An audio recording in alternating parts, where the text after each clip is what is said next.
Evening, everybody, and to those of you on YouTube, and welcome to the May 13, 2025 Appoquinimink School Board meeting.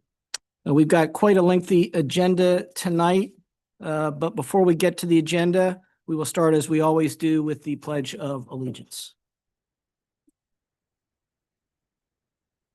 I pledge allegiance to the flag of the United States of America, to the republic of one nation, under God, indivisible, with liberty and justice for all.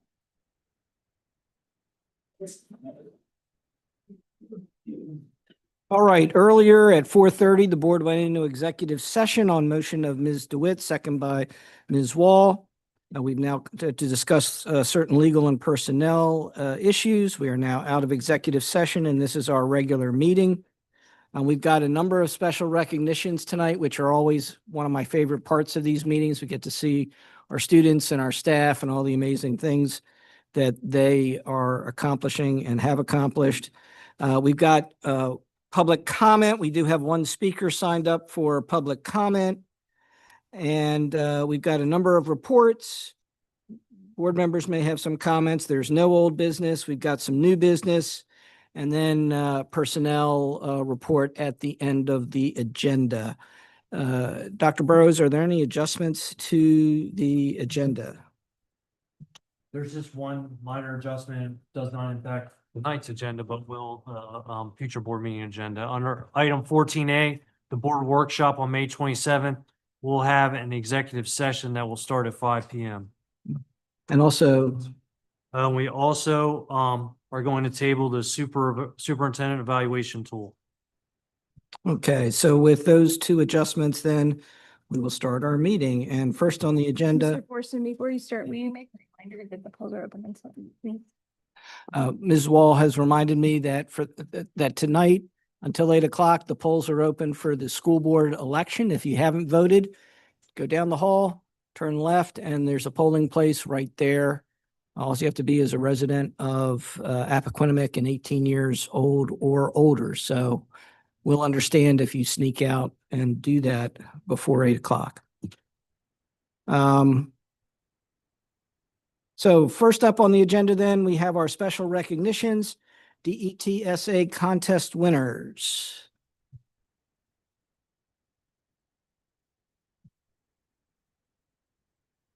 Who's that on?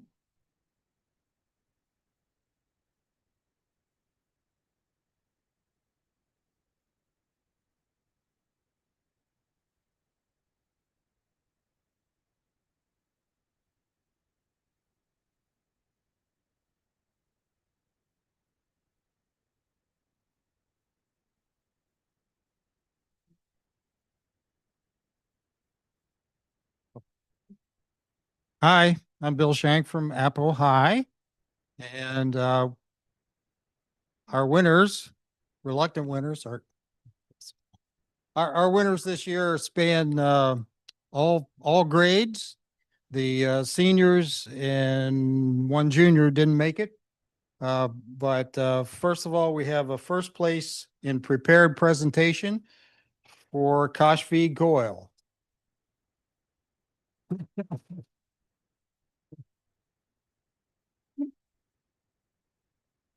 And she can stay here because she also won, along with Amisha Royal, third place in structural design and engineering. They built balsa wood things and compressed them.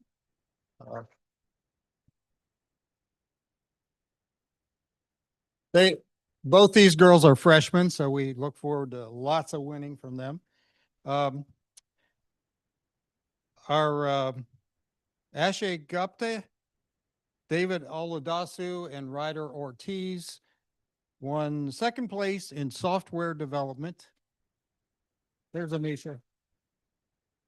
And they could make it tonight.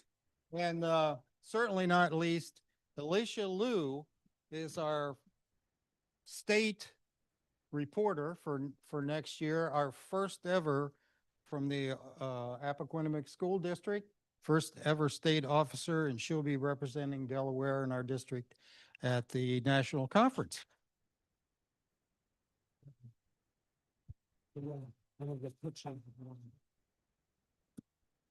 I always want to encourage parents to take as many photos as you would like, but I'll also give the friendly reminder that Danielle will take all the photos and they'll also be on the district website if she perhaps has a better vantage point than you.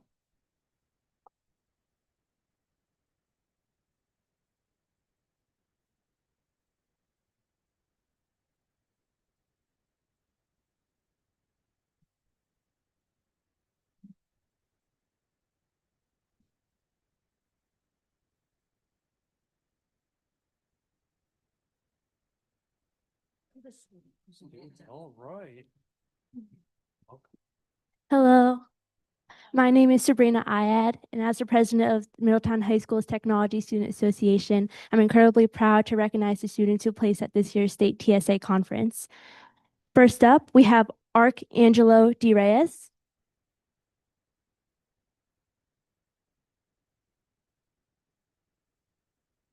Next, we have Aiden O.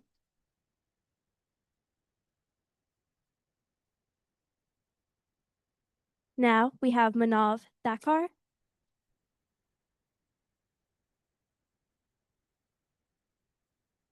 Next up, Samuel Trembanis.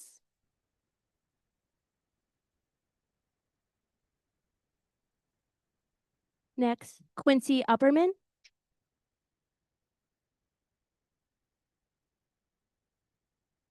Jenna Hughes.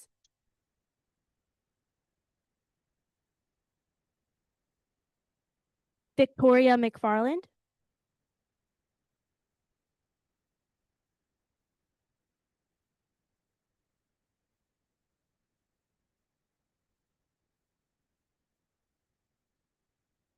Braxton Wortman.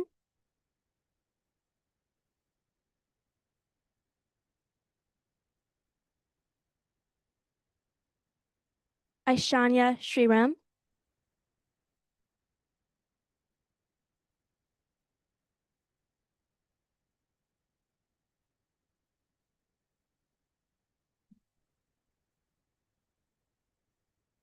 And then for those who cannot be here tonight, Hai Ting Ki, Chloe Lee, Ethan Fink, Sarah McFarland, and Shika Shaw.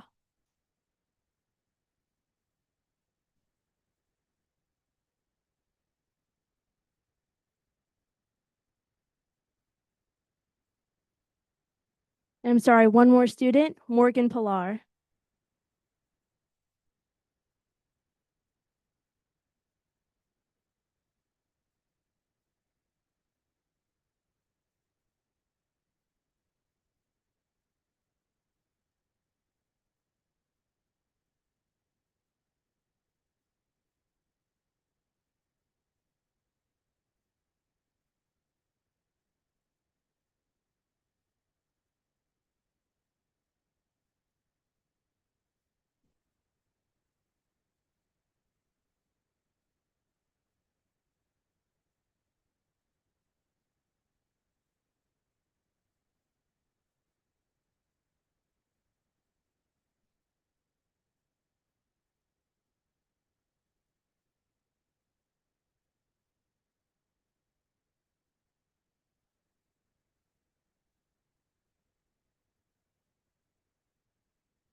Hi, I'm Amanda Binkley from Odessa High School, and I'm co-advising TSA with Jamie Ladovitz here, who's also from Odessa High School. And I'm going to introduce you to Jeremy Jaguna, who is coming out. Jeremy placed third place in CAD for engineering, which is one of the events in TSA. And then our next group is a winning team of students that competed in the music production competition, and they placed second in the state in that event. Our first student is Sophia Casella.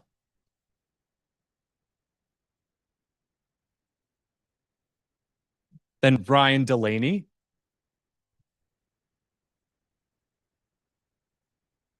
Ryan Tobar White.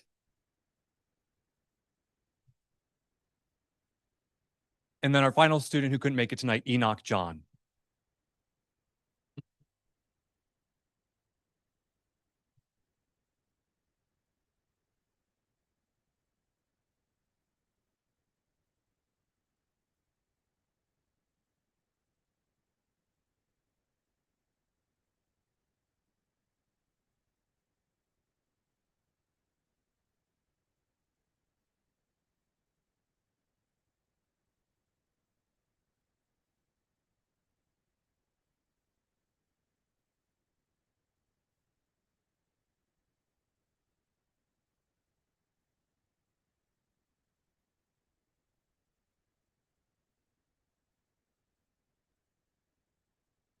Good evening. Tonight, we are proud to recognize the incredible accomplishments of students in our Educational Pathway Program. This program, now celebrating its 5th year, was created to grow the next generation of educators right here in Appoquinimink School District. The very first graduates of the program are now finishing up their undergraduate careers, and we couldn't be prouder of how far they've come. This year's cohort of students has continued to raise the bar. They each have received conditional offers of employment to return and teach in our district after college. They are heading off to colleges and universities, carrying with them a passion for learning and service that began here. All students and their families were invited to attend tonight's board meeting. While some couldn't be here with us in person, we proudly announce every student's name to recognize their hard work and commitment. We will begin with students from Appoquinimink High School, followed by Middletown High School, and then we will conclude with students from Odessa High School. After we finish announcing students from each school, we'll ask for a pause for applause and pictures. Let's begin by celebrating the future educators from Appoquinimink High School.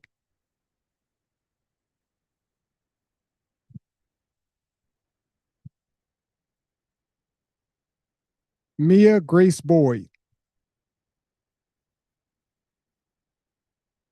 Just a reminder, several of the students were not able to make it tonight. Aubrey Ann Ferris. Also, just a reminder, we're going to go through all the names from one of the high schools, and then we're going to give a huge round of applause for that school. Kara Layton Jessup.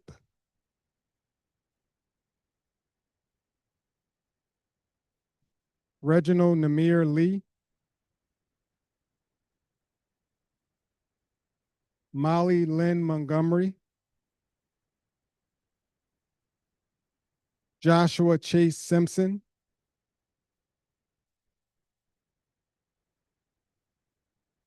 Lana Clara Tuval. And Olivia Jane Zesick. The students from Appoquinimink High School. One big round of applause for them.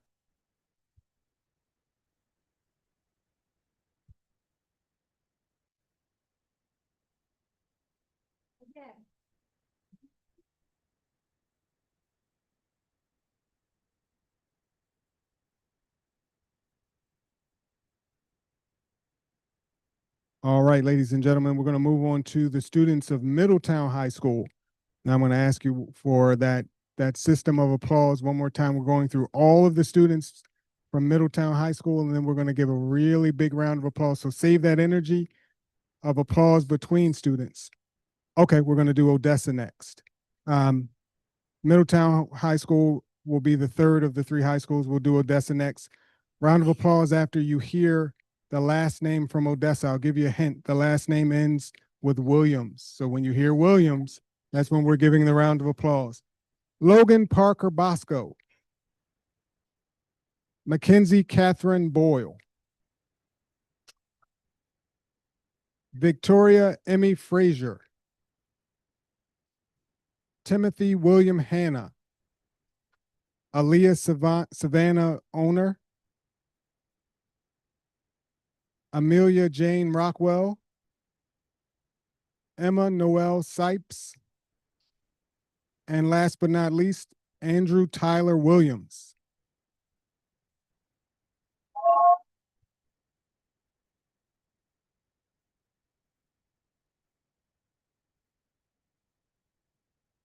Great listening skills, everybody. You guys did a great job that time.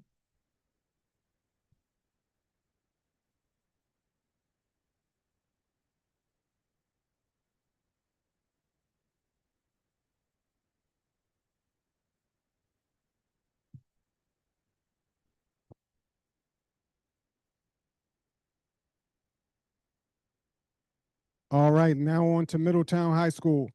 This time you're listening for the last name Velasquez. Jake Thomas Alexander. Camille Danae Ellis. Morgan Riley Phone. Sadie Ann Heppenstill, Mariah Ariel Henry, Caitlin Cindy Joshua, Kalia Michelle Maxwell, Damaris Gabriela Mora Perez, Sadie Mae Rhodes, Cameron Noreen Tuffy, and last but not least, Armando Thomas Velasquez.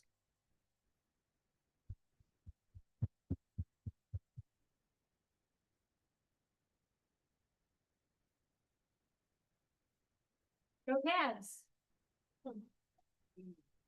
Walking wild.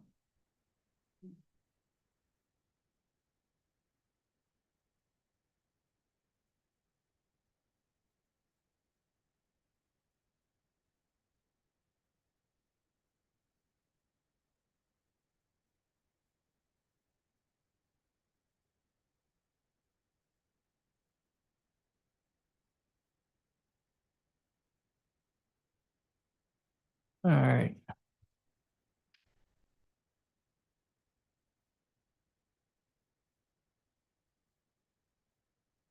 Good evening. I'm Sarah Viannivento, coordinator of our amazing Chinese and Spanish immersion program.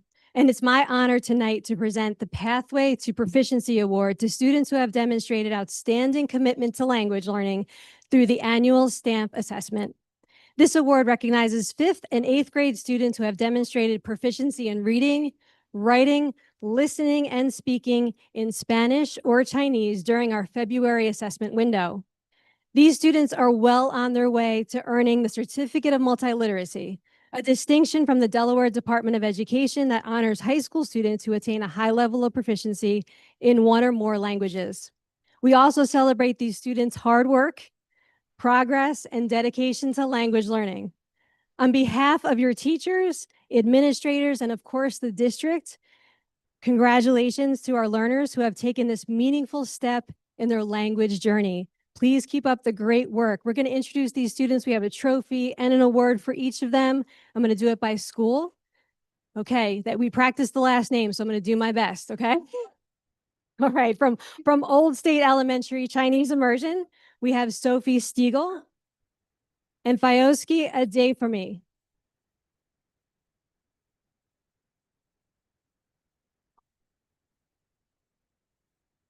Yeah, picture, yeah.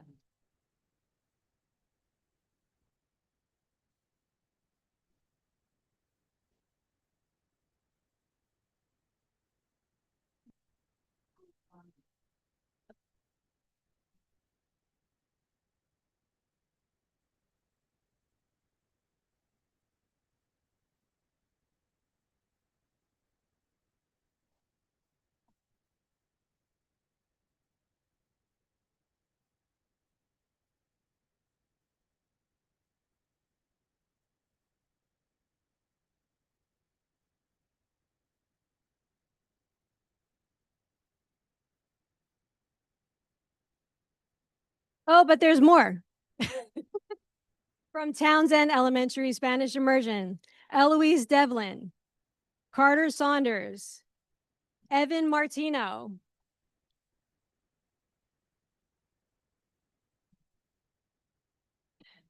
and those are our students from Townsend Elementary.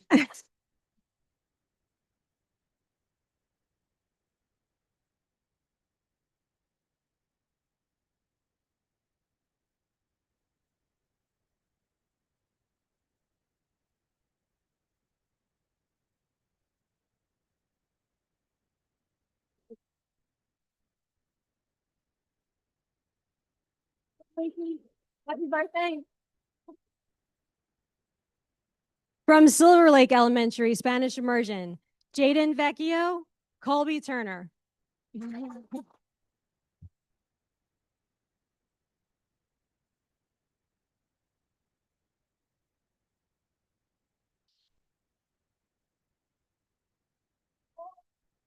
are these people in the back?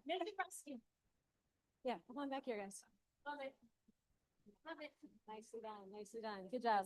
Here's the team. Yay.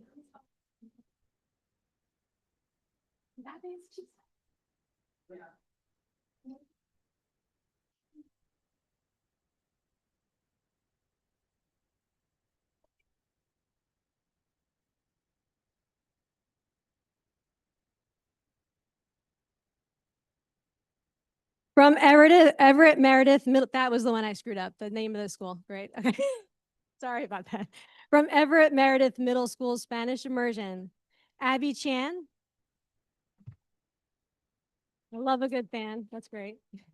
Audrey Howard, Brennan Riley, Brianna Ayala, Christopher Rowe. He couldn't be here tonight, but we celebrate him anyway. Chloe Guajardo Sella, Layla Saunders, Liam Wilburn, Liana Yetzko, who's also not here, but we're celebrating her anyway. Luke Martino, Lydia Tross, not here, but we're celebrating her anyway. Mia Moore, Nia McLevine, who's not here, but we're celebrating her anyway. Sophie Milewski. And last but not least, Vivian Tenley Williams.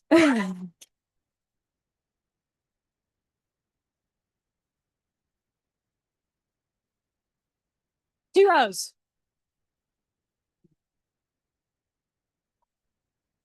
I don't know, I'm not good at this. Very nice. Oh, you guys are good at this. You guys are pros. Can I get a secret to balance out right here? Right here, guys. Thank you. Okay. I'm over here.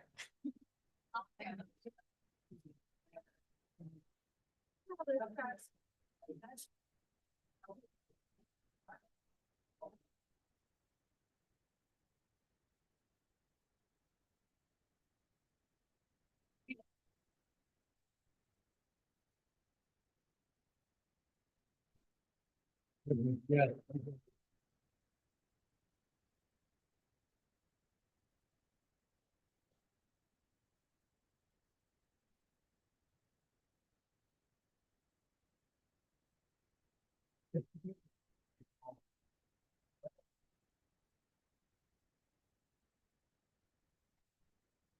Staff not talking. Be out here. Buzz back here.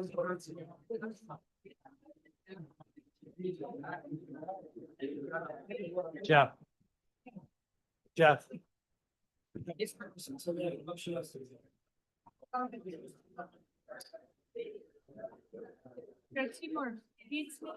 We'll, we'll let them clear. Who's got the mic? You first. Yes.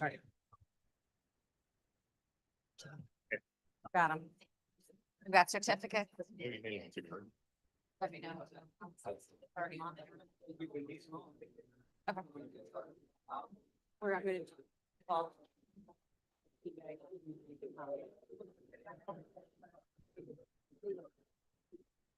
All right, now.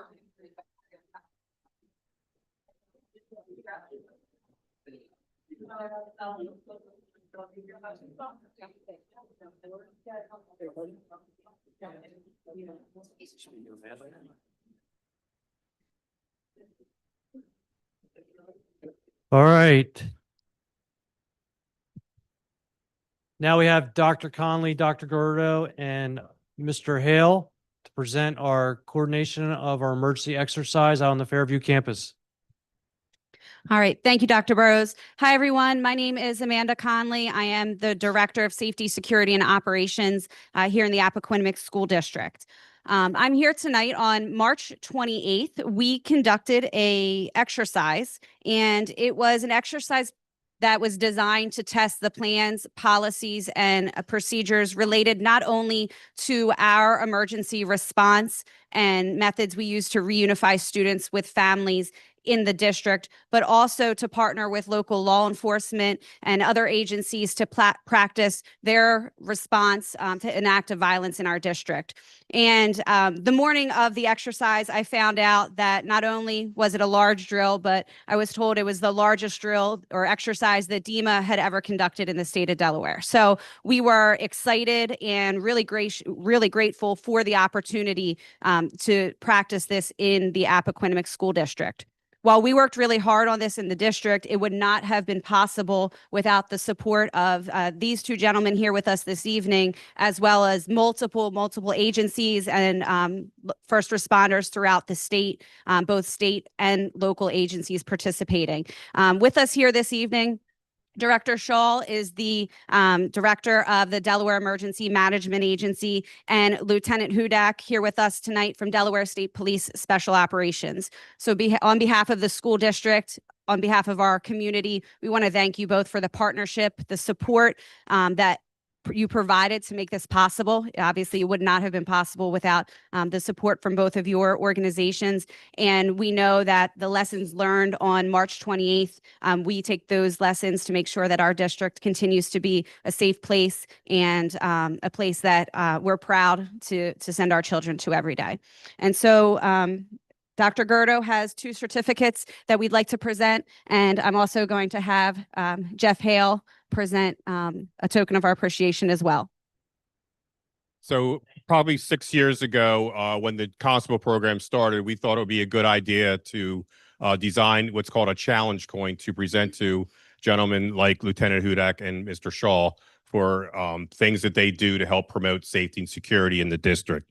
So Assistant Superintendent over there, Tom Pullman, and I designed this coin. I know it's hard for you guys to see, but on one side, it's the Appoquinimink School District logo, and on the other side is a sheepdog wearing the campaign hat of the Delaware State Police, which represents our school resource officers who are stationed in our 3 high schools in the district. And then the next to that is a badge representing the constables, 22 constables in the district. So if you guys know the story of sheepdogs, they are the ones that protect the flock. So we consider our law enforcement in this district the sheepdogs, and our staff and students the flock that we are protecting. So gentlemen, I want to present each of you with one of these coins. We appreciate everything that you did for us. Thank you, sir.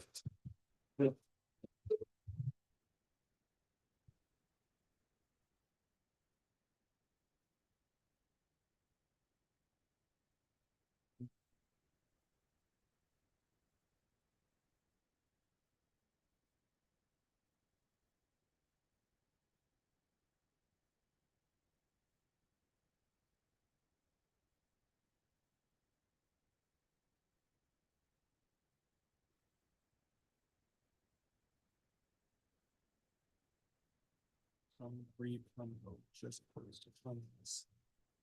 do you want me to put them? Good evening again. Our Appoquinimink Beatsmaker Award celebrates staff who are nominated for exhibiting our Apple Beats: collaboration, communication, critical thinking, creativity, and engagement. Tonight, we are excited to celebrate multiple staff members and thank them for being Apple Beats makers. Nominated by Nikki McNeil, a teacher at Reading Middle School, for collaboration, communication, creativity, critical thinking, and engagement, we celebrate tonight Susan Glennon.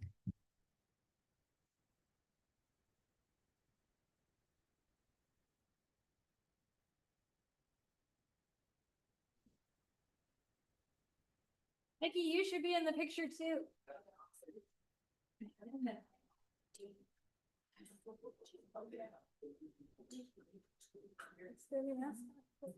you.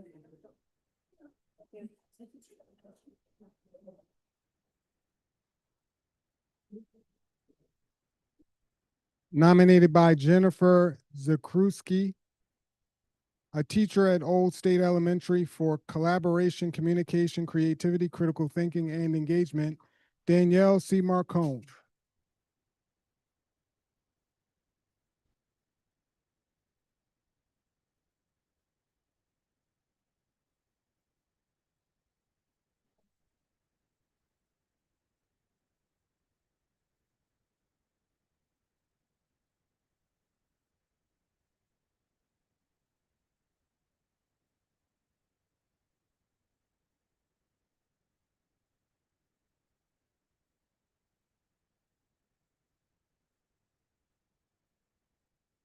Nominated by Caitlin Scott, a teacher at Cedar Lane Elementary for collaboration and engagement. We celebrate tonight Melissa Grieshober.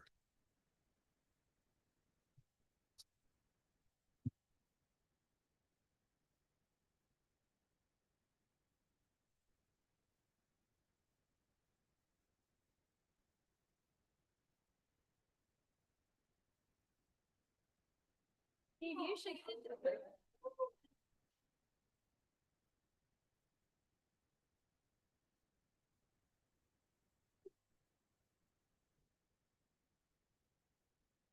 You guys should get in there and get one. Yes. Molly, come on.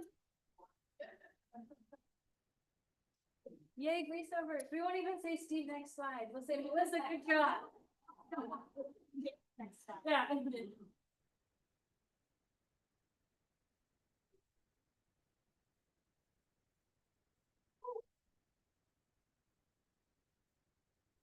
Nominated by both Christine Sarin and Tracy Calhoun, a teacher at BMEC for collaboration, creativity, and engagement. We celebrate Lisa Guff.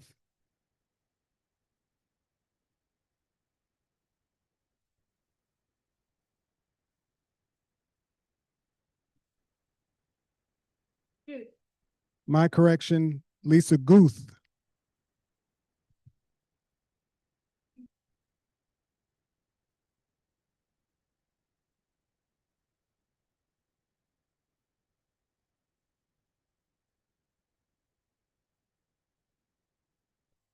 Mrs. Guth taught my Ruby how to ride a bike, and she's in 11th grade.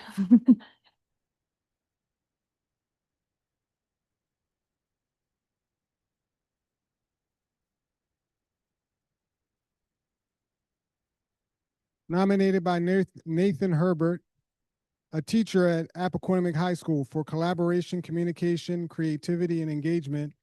Diane Johnson, my apologies.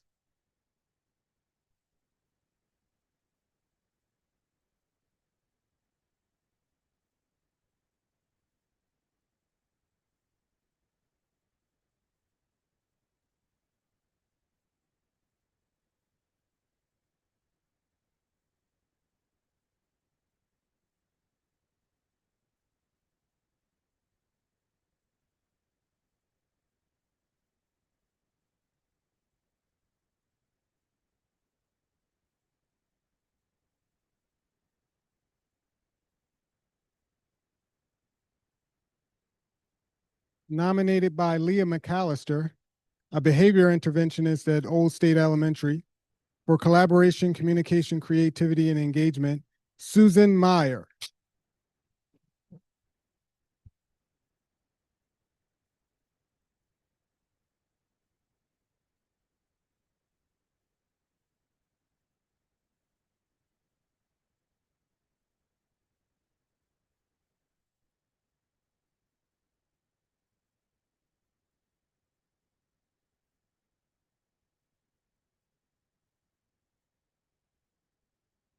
Nominated by Deborah Whitting, a teacher at Appoquinimink High School for collaboration, communication, creativity, critical thinking, and engagement.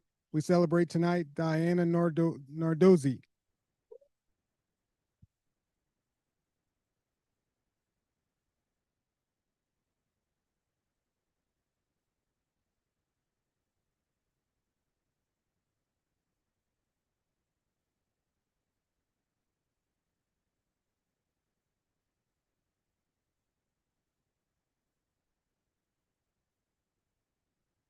Nominated by Corey White, a bus driver for collaboration, communication, creativity, and engagement. Tracy Thomas.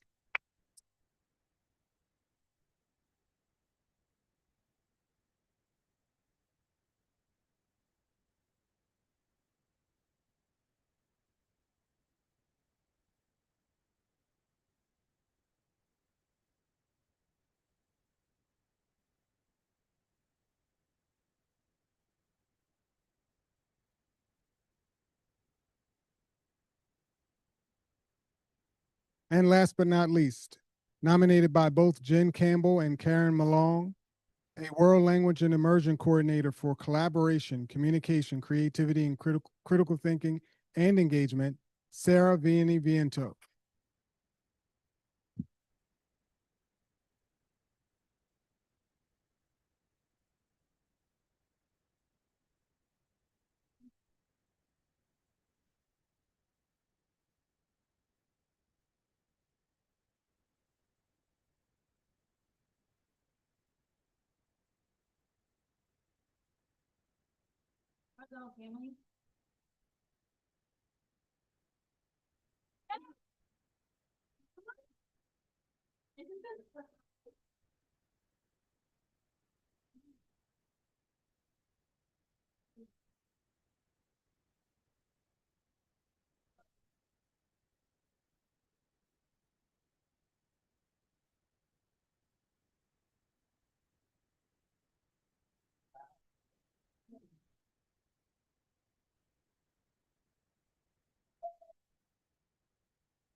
Congratulations to everybody.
All right. Well, I feel like we've already had a full school board meeting, but that was just our recognitions. But they were definitely worth it. It was great to see all of that. I was remiss earlier when I started our meeting. I failed to mention that there are 4 of us here present in person, but board member Norm Abrams is at home, but he is participating via Zoom. And Norm, can you just say hi to everybody? Now he has to unmute himself. Hi, good evening. There he is. Thanks, Norm. Thanks. And then also, we were joined by former board member Joanne Christian, who is here in the audience with us. So I just wanted to recognize her and thank her for her service to the board. Next on the agenda, we have public comments. This is an opportunity for members of the public to address the board. You have 3 minutes. We ask that all comments be respectful, no derogatory comments, no insults, but that, in my experience, has never been a problem. We have 1 person who has signed up tonight, Mr. James Comegys, and there's a clock over here, Mr. Comegys, to mark your 3 minutes. So with that, the floor is yours.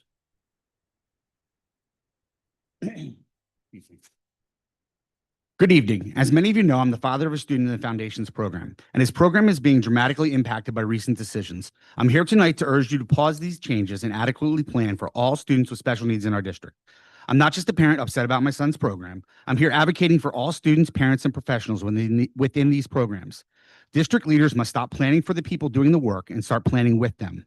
We shouldn't be adversaries in this conversation. We shouldn't have to hear about major changes through whispers and rumors. We shouldn't have to demand answers to basic questions. We should have been sitting together at an IEP table discussing Connor's individual needs and how they would be addressed at Cantwell. Maybe this idea has merit, But we're building a runway for a plane that's already in the air. Our students deserve a well-planned, thought-out landing strip. If there was a long-term plan already, why wasn't it discussed at our IEP meeting in the fall? Why wasn't it discussed at the presentation of RISE last month with the board?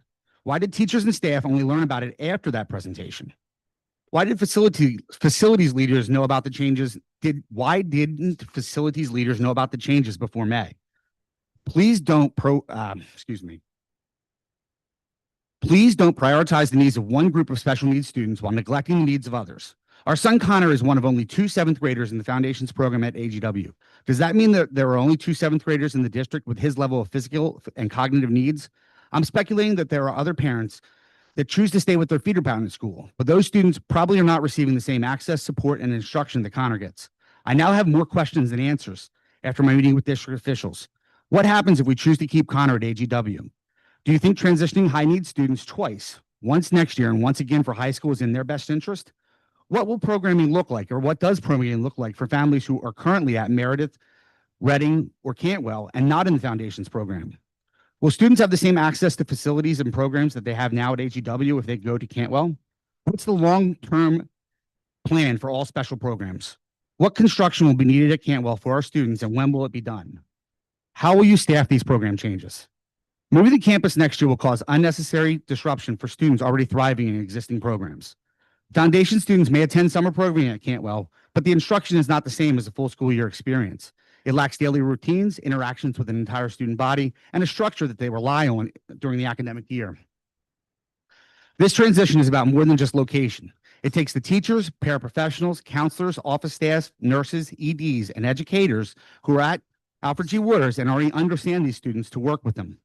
For students like Connor, even a small miscommunication can trigger a meltdown, impacting not just him, but dozens of staff and students. The Waters staff currently knows how to deal with him and how effectively work with him. I challenge you, board members and community members and leaders in the district,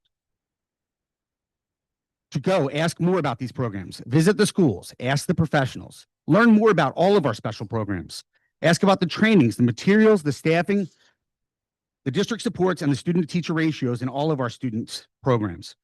How well are we setting up our teachers and schools for success? How will we improve these programs? You have a choice tonight to consider. I urge the district to develop plans with the people doing the work, not for them. In the case of middle school foundations programming, please take the time to build the runway before you divert the plane. Thank you.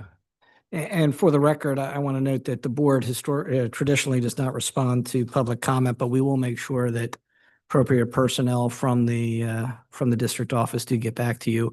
And we appreciate board comments or public comments that people make, and do take them seriously and listen.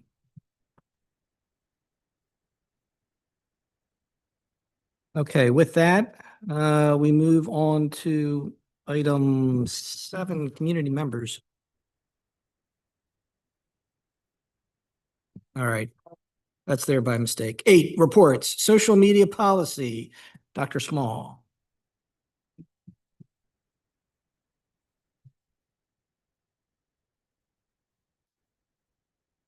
I see what.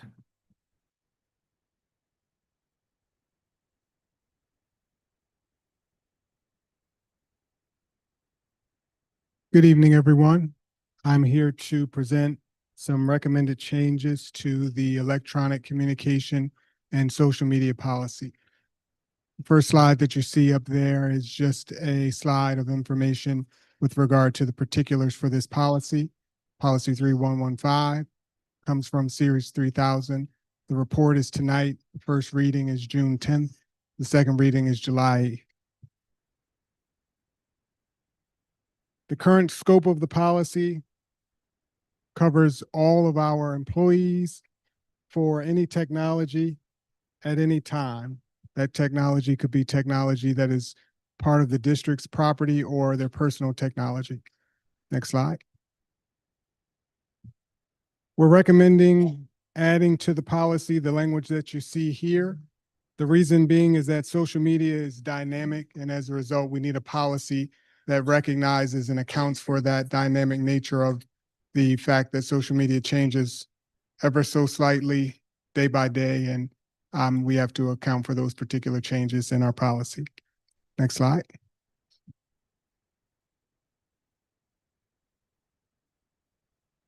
We're recommending adding to the policy this particular statement based on the fact that we don't want any of our employees using company or district time to spend time updating their own social media sites or their personal social media sites. So we're adding this language to account for that. Next slide. We're recommending deleting from the policy information that's here because it's the fact that this is somewhat of an outdated measure, recording image or publishing any recording or image on social media sites. Next slide.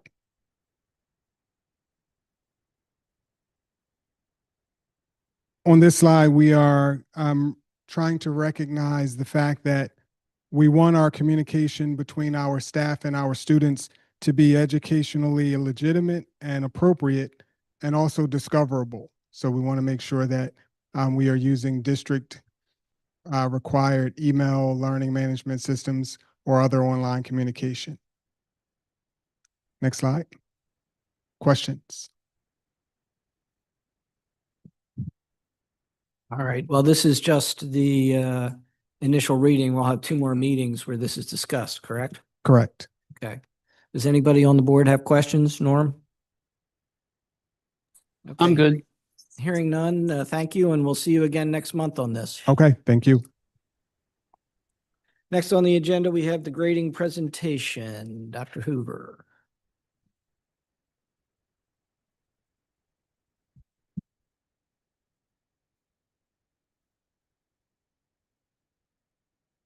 Dr. Conley, nice try. I thought you were coming up with me. Yeah. She thought she was going to get out of it. Good evening, everybody. Dr. Connolly and I are here to present our secondary grading update. It's fine. I got it. We're here to present our secondary grading update. Next slide, Steve. I'm obviously not going to go through all the names here, but I do think it's important to know. I think this is, I'm on a lot of committees. I lead a lot of committees, and I'm on various. This is probably one of the larger ones, I think, for me. We do have a wide variety of people here, lots of teachers, instructional coaches, building administrators, district administrators. We have people from middle school, high school. We have people from different departments. I believe we have all of our departments covered. We have other departments as well, such as facilities, our equity coordinator, our data team. You know, we really just wanted to make sure we have a special education. We want to make sure we have as many different perspectives involved and as possible. So next slide. I'm probably going to say this a few times, and I'm not being sarcastic. I just want to make sure that I'm getting the point across. That first piece there where it says no change to the current system, that's exactly what we mean. Dr. Connolly and I stood up here about 7 years ago, I think it was, and we presented a plan. And eventually that plan was to, in 2025, in the fall of 2025, was to go with a full portfolio implementation at the secondary level. Last year, we presented that same plan and we talked about what we were going to do. Right now, what we're saying is we're putting a pause on that plan. We are basically saying we're not doing any changes to the current system we have. So what does that mean? It means that for the teachers who are doing, I'm going to put this in quotes, a traditional grading style, right? They are allowed to continue that grading style. If you are doing a portfolio pilot or a portfolio implementation, you are allowed to continue that. By the way, if you're doing portfolio and you don't want to do it anymore, that's okay. If you were doing traditional and you want to do some sort of piloting or implementing of portfolio, that's okay too. All right, so we're not going with a full-scale implementation in the fall. We're looking at making no changes to our current system into next year. Next slide. What's that? Well, with some feedback, I don't know that we were fully ready to do that across all content areas, across all levels for everybody. Yeah. These are just the grading options breakdown. We've kind of talked about this over the last handful of years of what our current practices are, or current procedures are, and what the portfolio grading system looks like. Next slide. And why is it work? Can we go back to I'm that sorry. last? Yes. Go back to that last slide a second. Yep. So am I reading this correctly? Evidence of learning is a word, it's another word for homework, right? Is that, or what is evidence of learning? So great question. Evidence of learning is basically work that we want to make sure we're communicating out to families that doesn't hold weight in a grade book. So it could be homework. It doesn't have to be. Formative could also be homework. So for instance, if I'll use myself as an example. We didn't have evidence of learning back in the day, but I didn't count homework in my grade book. So I would say, I gave you homework. I collected it. I might have given you a grade on it. I wanted to tell parents that you did the homework or you didn't do the homework. However, I didn't count it against your grade. So evidence of learning doesn't count against your grade. It's the way we communicate to families, whether you were doing that or not doing that. You don't have to, as a teacher, some of the teachers in the room use evidence of learning, some of them don't. You don't have to use that. Does that make sense? And then so then formative is what's? in other That's words- more your classwork, homework, those types of And then things. Yeah. summative is test? Yep. Okay. Thank you. Yep. Next slide. So why does this work? Why does this continue to matter? I think there's two really big issues here. One is offering teacher flexibility. One thing that we have heard from quite a few people who are either piloting or implementing the portfolio style is to say, we could totally understand why not everybody wants to go to this. We got it. But many of us still want to do this, so we would prefer not to take that away from us. Give us the option. If we want to do portfolio, cool. If we don't, that's okay too, right? So we want to give those options, give some flexibility. It allows teachers also to grow over time. Some people might decide, hey, I want to try out a couple of things that I've been hearing about my, partner teacher or my teacher down the hall is doing something. I might want to try that out. So it still allows them for growth, also allows for student growth, which obviously is really important here too. And, again, I think the big thing for me is that leaving those options in is a really important piece. So again, I'm going to go back to that first slide saying, we're not making any changes from this year moving into next year. The change is what our original plan was, going to full implementation. We're no longer doing that in the fall. We're going to keep those options open, and that will be up to the teacher, which is, pretty much always been the case. It's been up to the teacher. So on this slide, you've got two bullet points at the bottom. Portfolio practices foster student ownership and conversation around their learning and progress. What does that mean?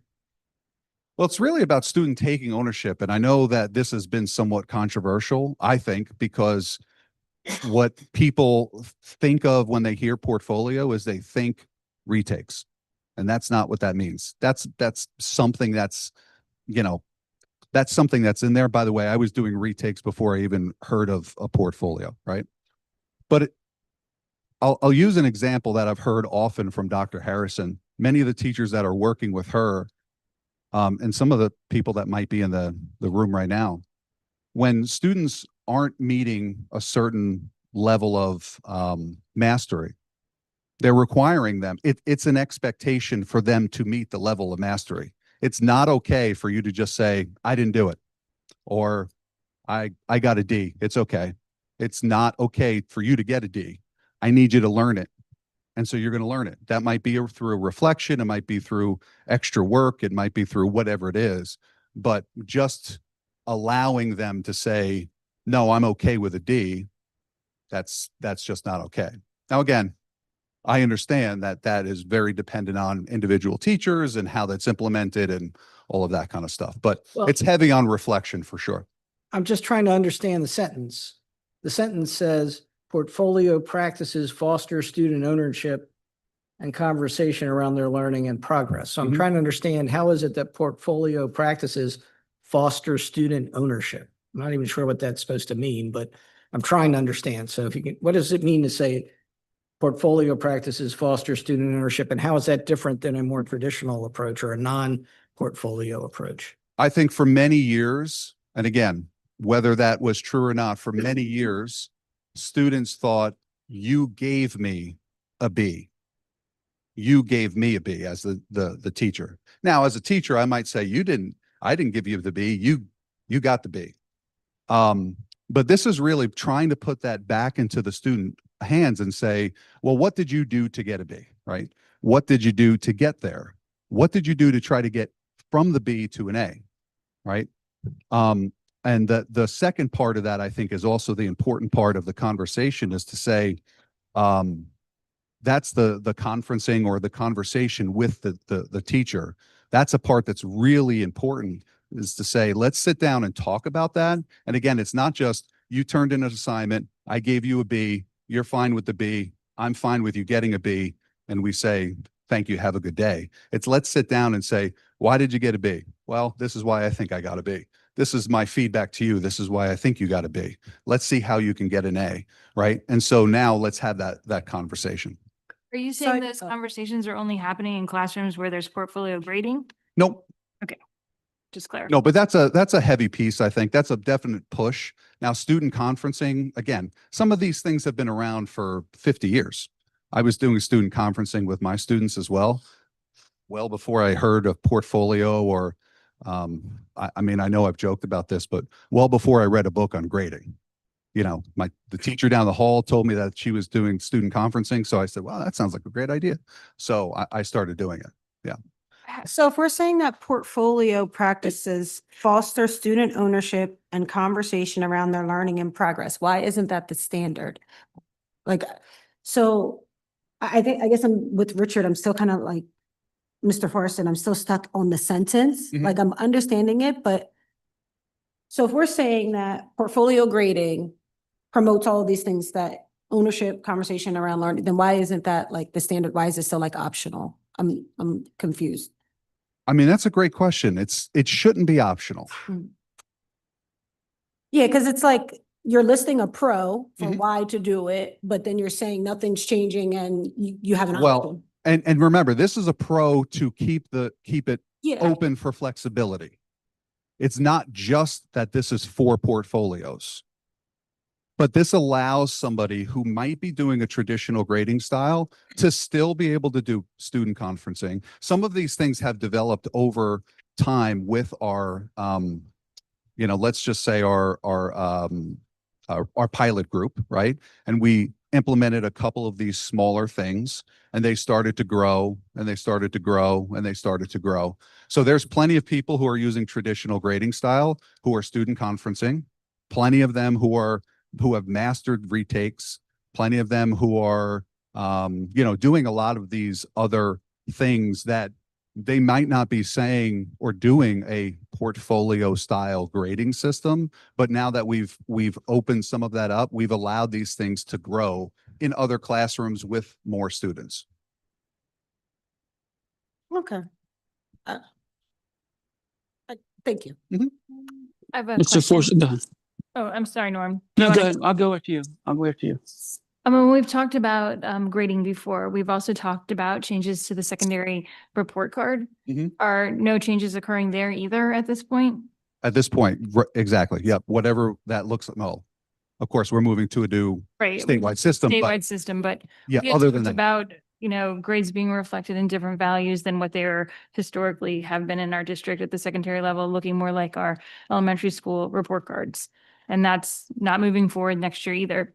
correct. Okay, because my question around that continuing to be communication with parents, understanding what that looked like. So if we're not going Right. forward with that, we don't need to be focused on communicating with parents that a change is coming at. Right. Whatever it looks like now, it will look like next year as well. Mhm. Okay, thank you Yep. very much. Thank you. Just the question I have, since we're not going to full implementation next year as you've planned.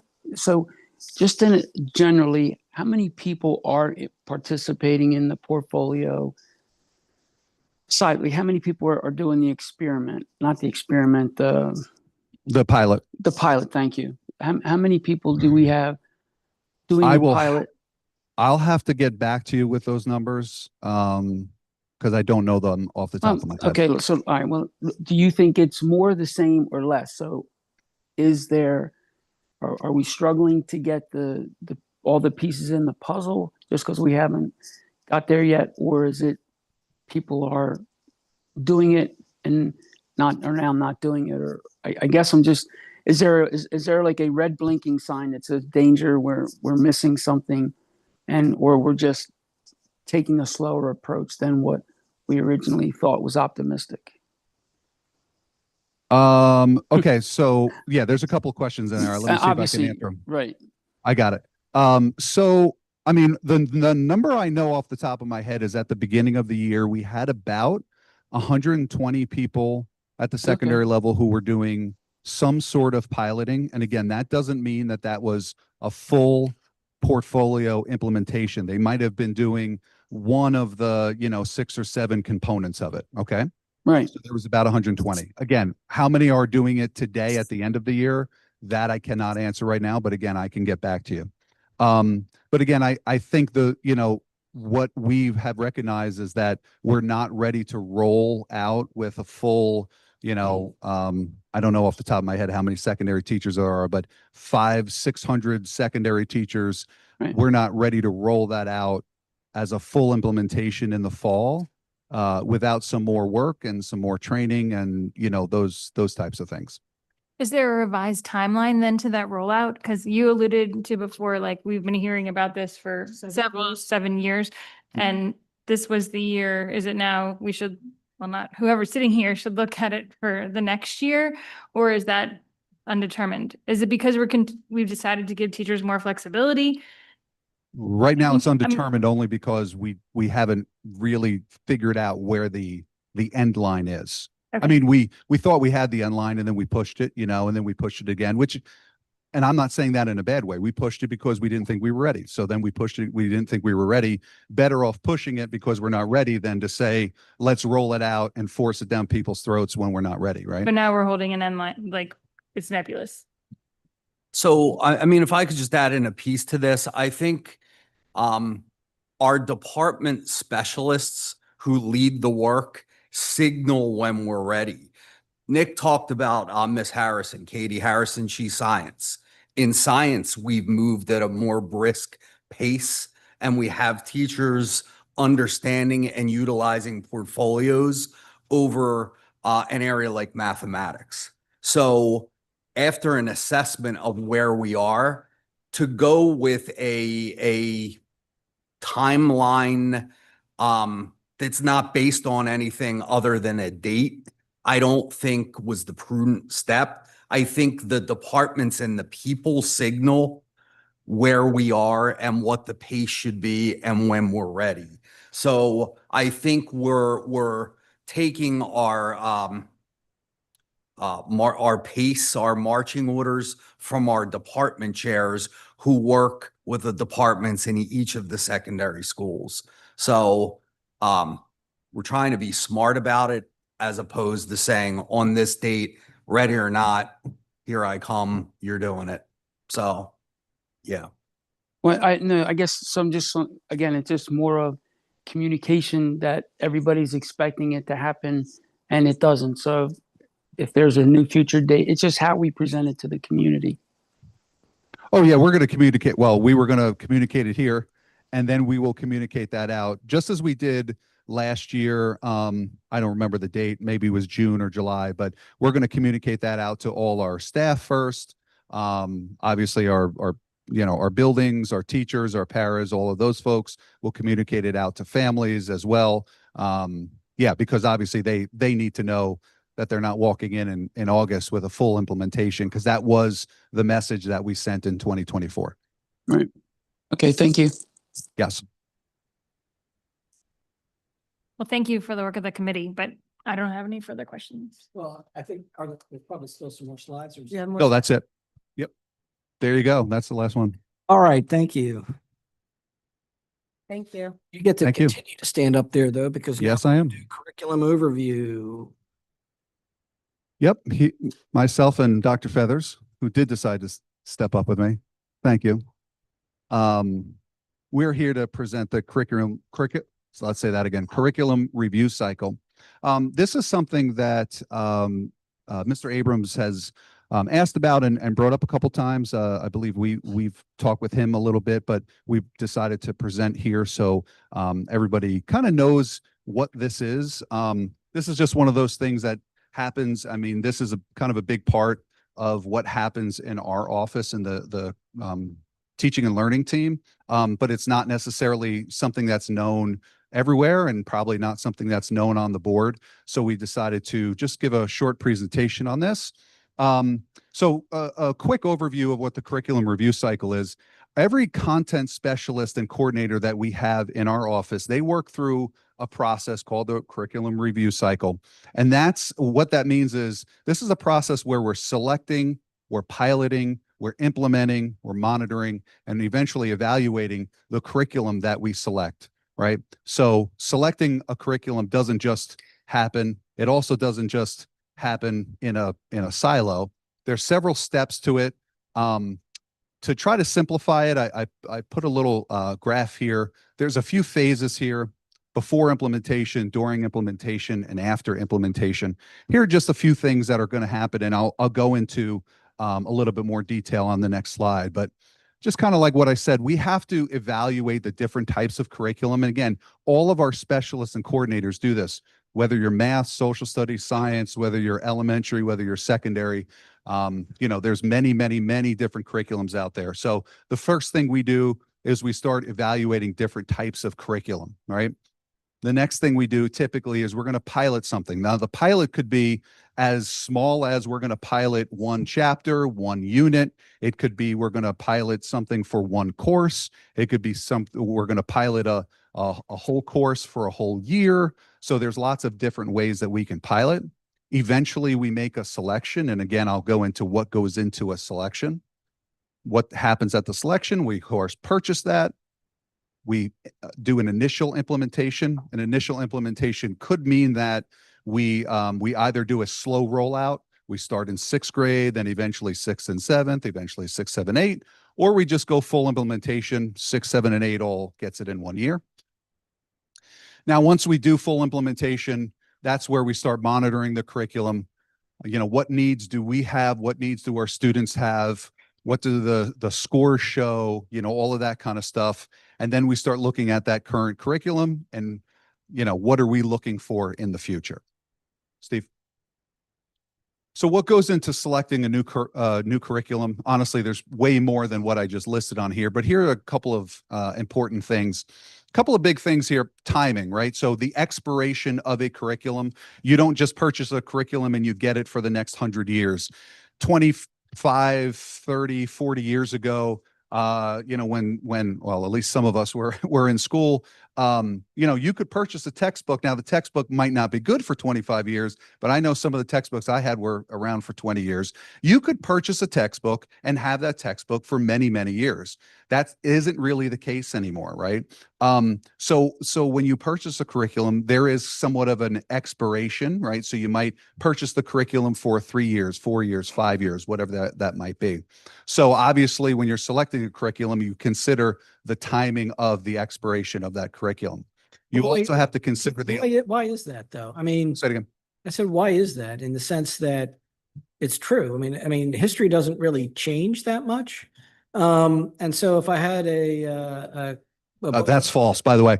My first classroom that I taught in, I had a map that I pulled down, and it had a CCCP instead of Russia, right? So history does change, and that map, I taught social studies, that map of Africa changed like every other week. Well, so you missed my point. I mean, Okay, history doesn't change. The present may be overtaken by events. But I mean, if I had a textbook on the American Revolution or the Roman Empire, yes, history ain't changing. Yes. And so is it the case now that the companies that sell the curriculum basically say we're only selling you this curriculum for 4 or 5 years? Or is it just the case that we're turning over curriculum on a faster basis than we used to?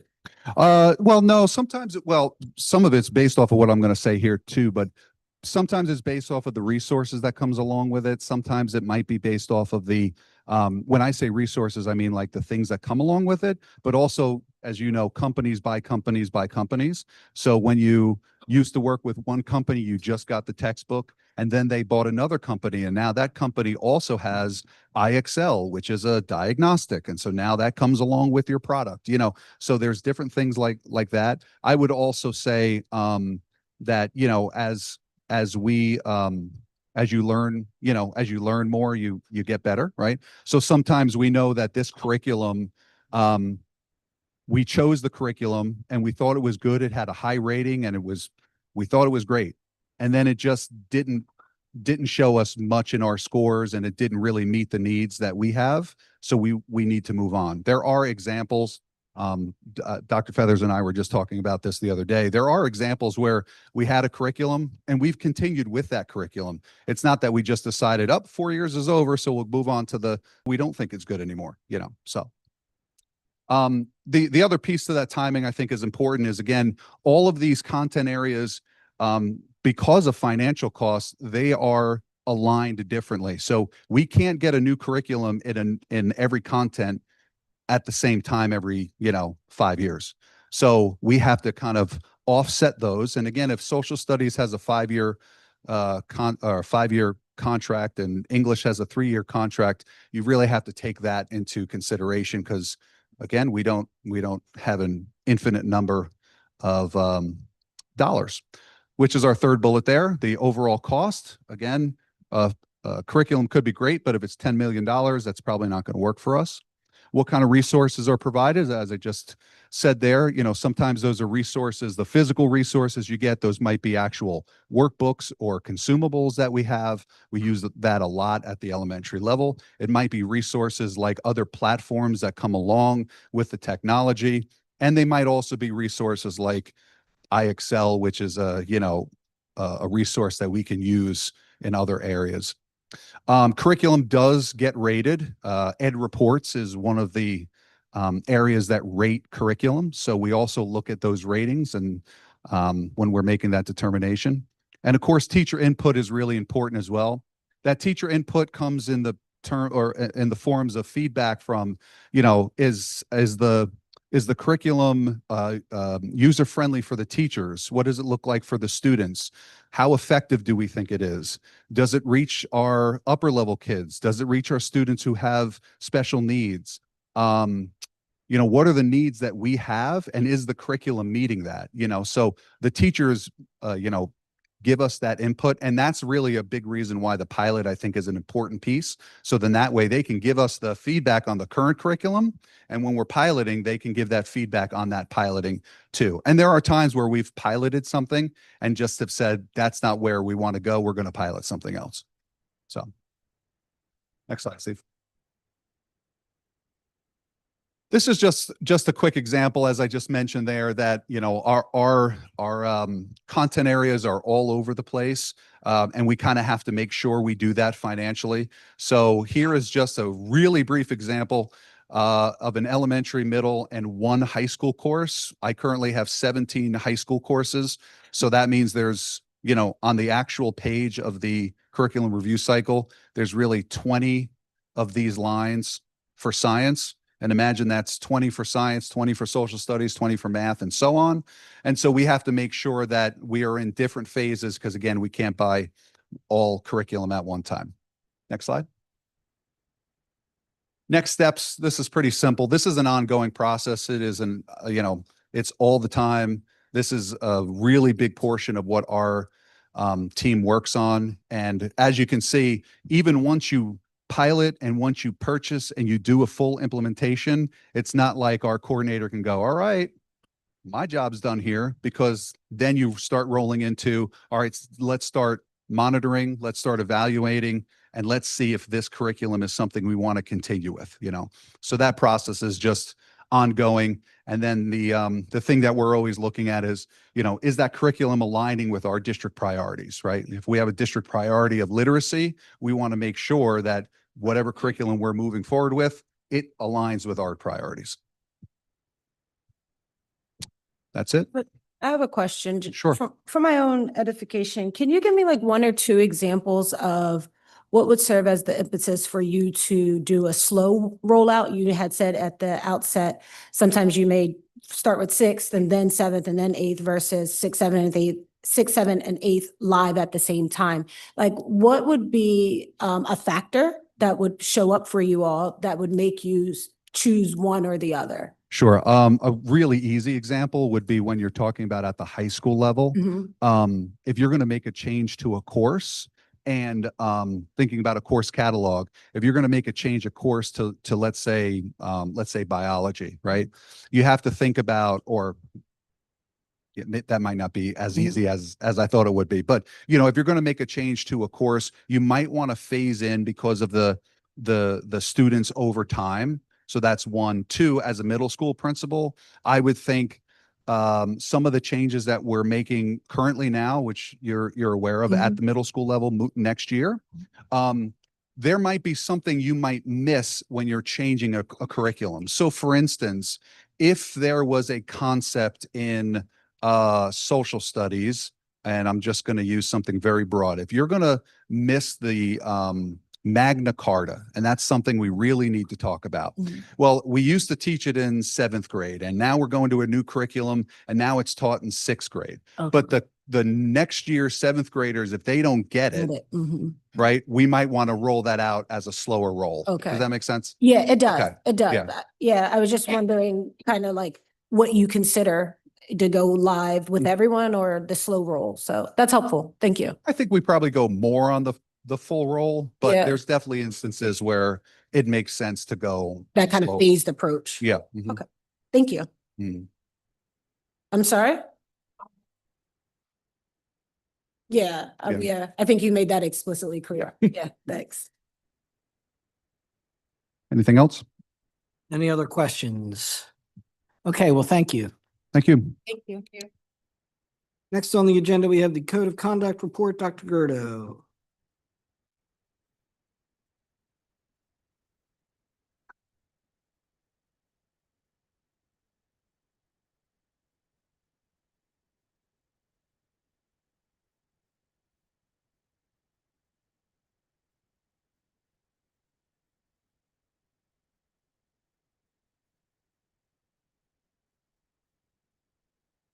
All right, good evening. I just wanted to give the board an update on our annual code of conduct changes. Next slide, Steve. So each year we meet to discuss the code of conduct, and we meet several times. I think this is my 6th year running the committee, and every year we have a lot of discussion, and there are a lot of varying opinions and a lot of good feedback. And I think each year we get better and better, and we continue to refine the code. So we're proud to talk about some of the main changes. There are a lot of changes, which I have marked up and given the board a copy of all that. So I'll do my best to highlight some of the major ones. So first is every year we look through, especially the first chapter of the book, and we look at a lot of the collective commitments and things we believe in. And we have a lot of statements in there around our philosophies and beliefs. We try to make those more concise and more clear every year. So we've done that. We've also, the biggest thing we did this year, there are several regulations aligned to school discipline, but probably the two biggest are 614 and 616. This year, upcoming school year, both of those regulations were supposed to be revised. And in listening to feedback from schools, DOE really worked with us, and they said, we're going to move the 616 updates to the following school year. So the only major regulation that'll change for 25-26 related to discipline is 614. And 614 really deals with all the code infractions. So when a student does something that's within our code of conduct that violates our code or an infraction, then it gets it has to match a DOE code. And there's several different types. What they've done is they've brought that number down from well over 100 to about 30 codes now. So the committee had to do a lot of work matching existing infractions with all the new descriptions and new codes. And I'll highlight some of those. The other thing we really looked at a few years back, we had changed just to make things a little bit more developmentally appropriate. We separated out, it used to be there was just an elementary code of conduct, and then there was a secondary level of infraction. So we split that out a few years ago into grades 6 through 8 and then grades 9 through 12. This year, there's such a developmental gap between a kindergartner and a 5th grader that we felt like there was a strong feeling among the committee that we needed to break those out. So what we did was we created a K2 set of infractions and then a grades 3 to 5 set of infractions to be more developmentally appropriate. And lastly, we evaluated all of our steps, which we do every year. So the steps are what happens when a misbehavior occurs, and we looked at all of those.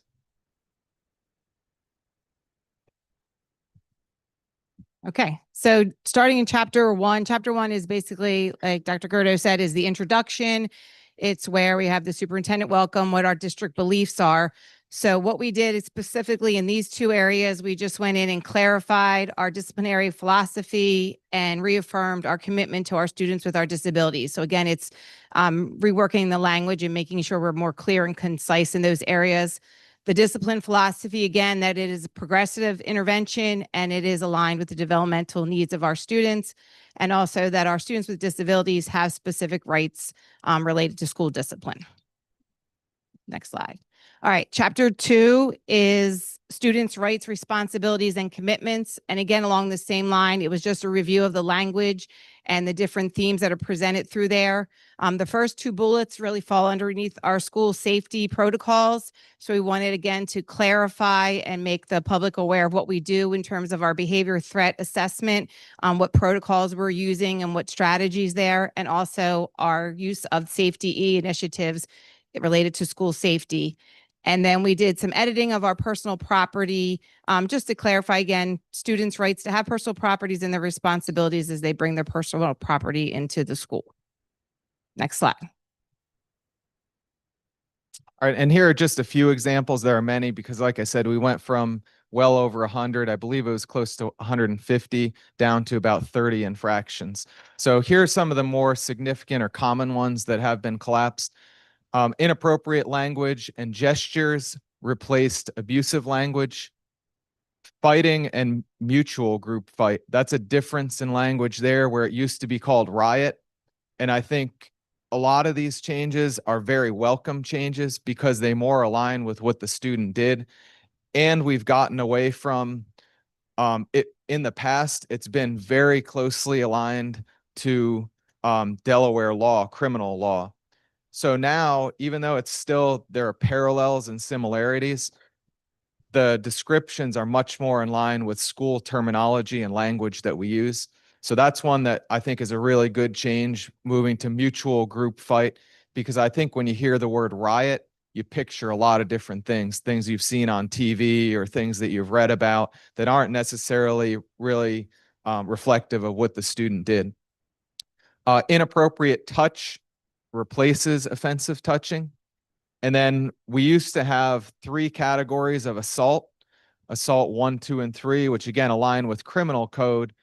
But instead now on our DOE level, it's now assault causing physical injury, and it's all been combined into one offense. Is that going to cause any problems in terms of discretion? I mean, in theory, assault 1 would be not as severe as assault 3, but if you're collapsing them into one category, they're all treated equally now, correct? It doesn't really make much difference in terms of, for us, with the police, it does. And it was the other way around, actually. Assault 3 is the least significant of the 3. And then as it goes up, 2 is more and 1 is more.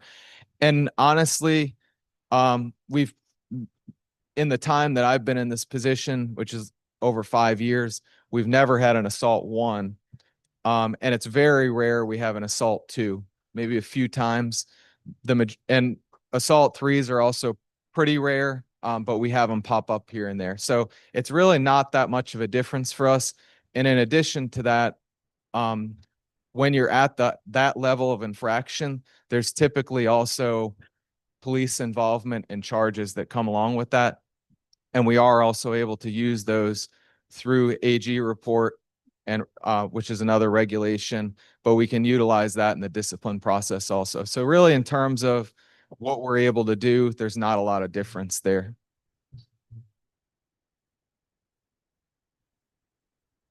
This is an example of one of the infractions. We didn't separate K2 and 3.5 with every single infraction because some made sense, but where it did make sense to split them apart, we have. So here's an example with careless, reckless behavior. So you can see there, K2 starts at a step 1 and maxes out at a step 4, whereas grades 3 and 5 start at a step 2 and end at a step 4. And a lot of the reason, if you think about from a kindergarten level, many students have never even entered a structured setting or any type of school setting. So they may respond to wanting a classroom item by pushing another student or grabbing it from another student and making contact. Well, if they've never been taught that or learned, we don't want to go right to those more severe or exclusionary consequences. So we felt like with that one, that was one where K2 and 3.5 we separated out. Next. And then another small change, and this is just as we've received more grievances or appeals, we've had to adjust some terminology in the grievance section. So there, instead of referring specifically to me, it broadens now to superintendent or designee. And the reason for that is if I've been involved in that, whatever that case is, if it's an alternative placement meeting or the discipline in any way, then I can't really be an impartial hearing. So when it gets to that level, then there are designees that will handle that appeal.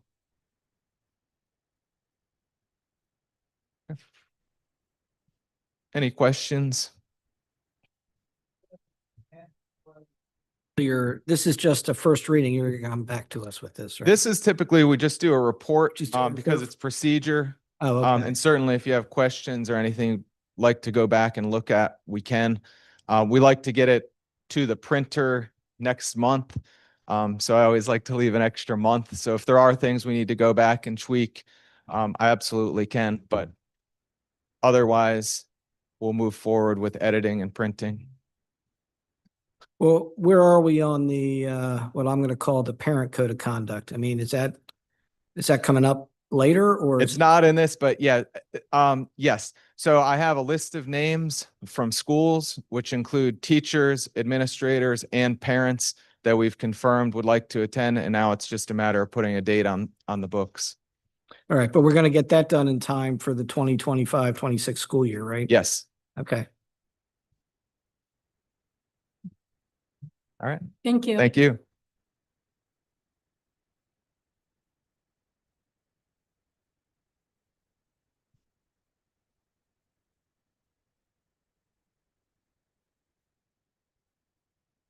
All right, next on the agenda, we have the special programs report, Dr. Gerdo and Dr. Spence. Hi, we just wanted to update you on some of the special programs updates. We know that we were here last month and just kind of provided some information on the increase of the number of students that we have that are receiving the autism classification nationwide as well as district-wide and how that impacts.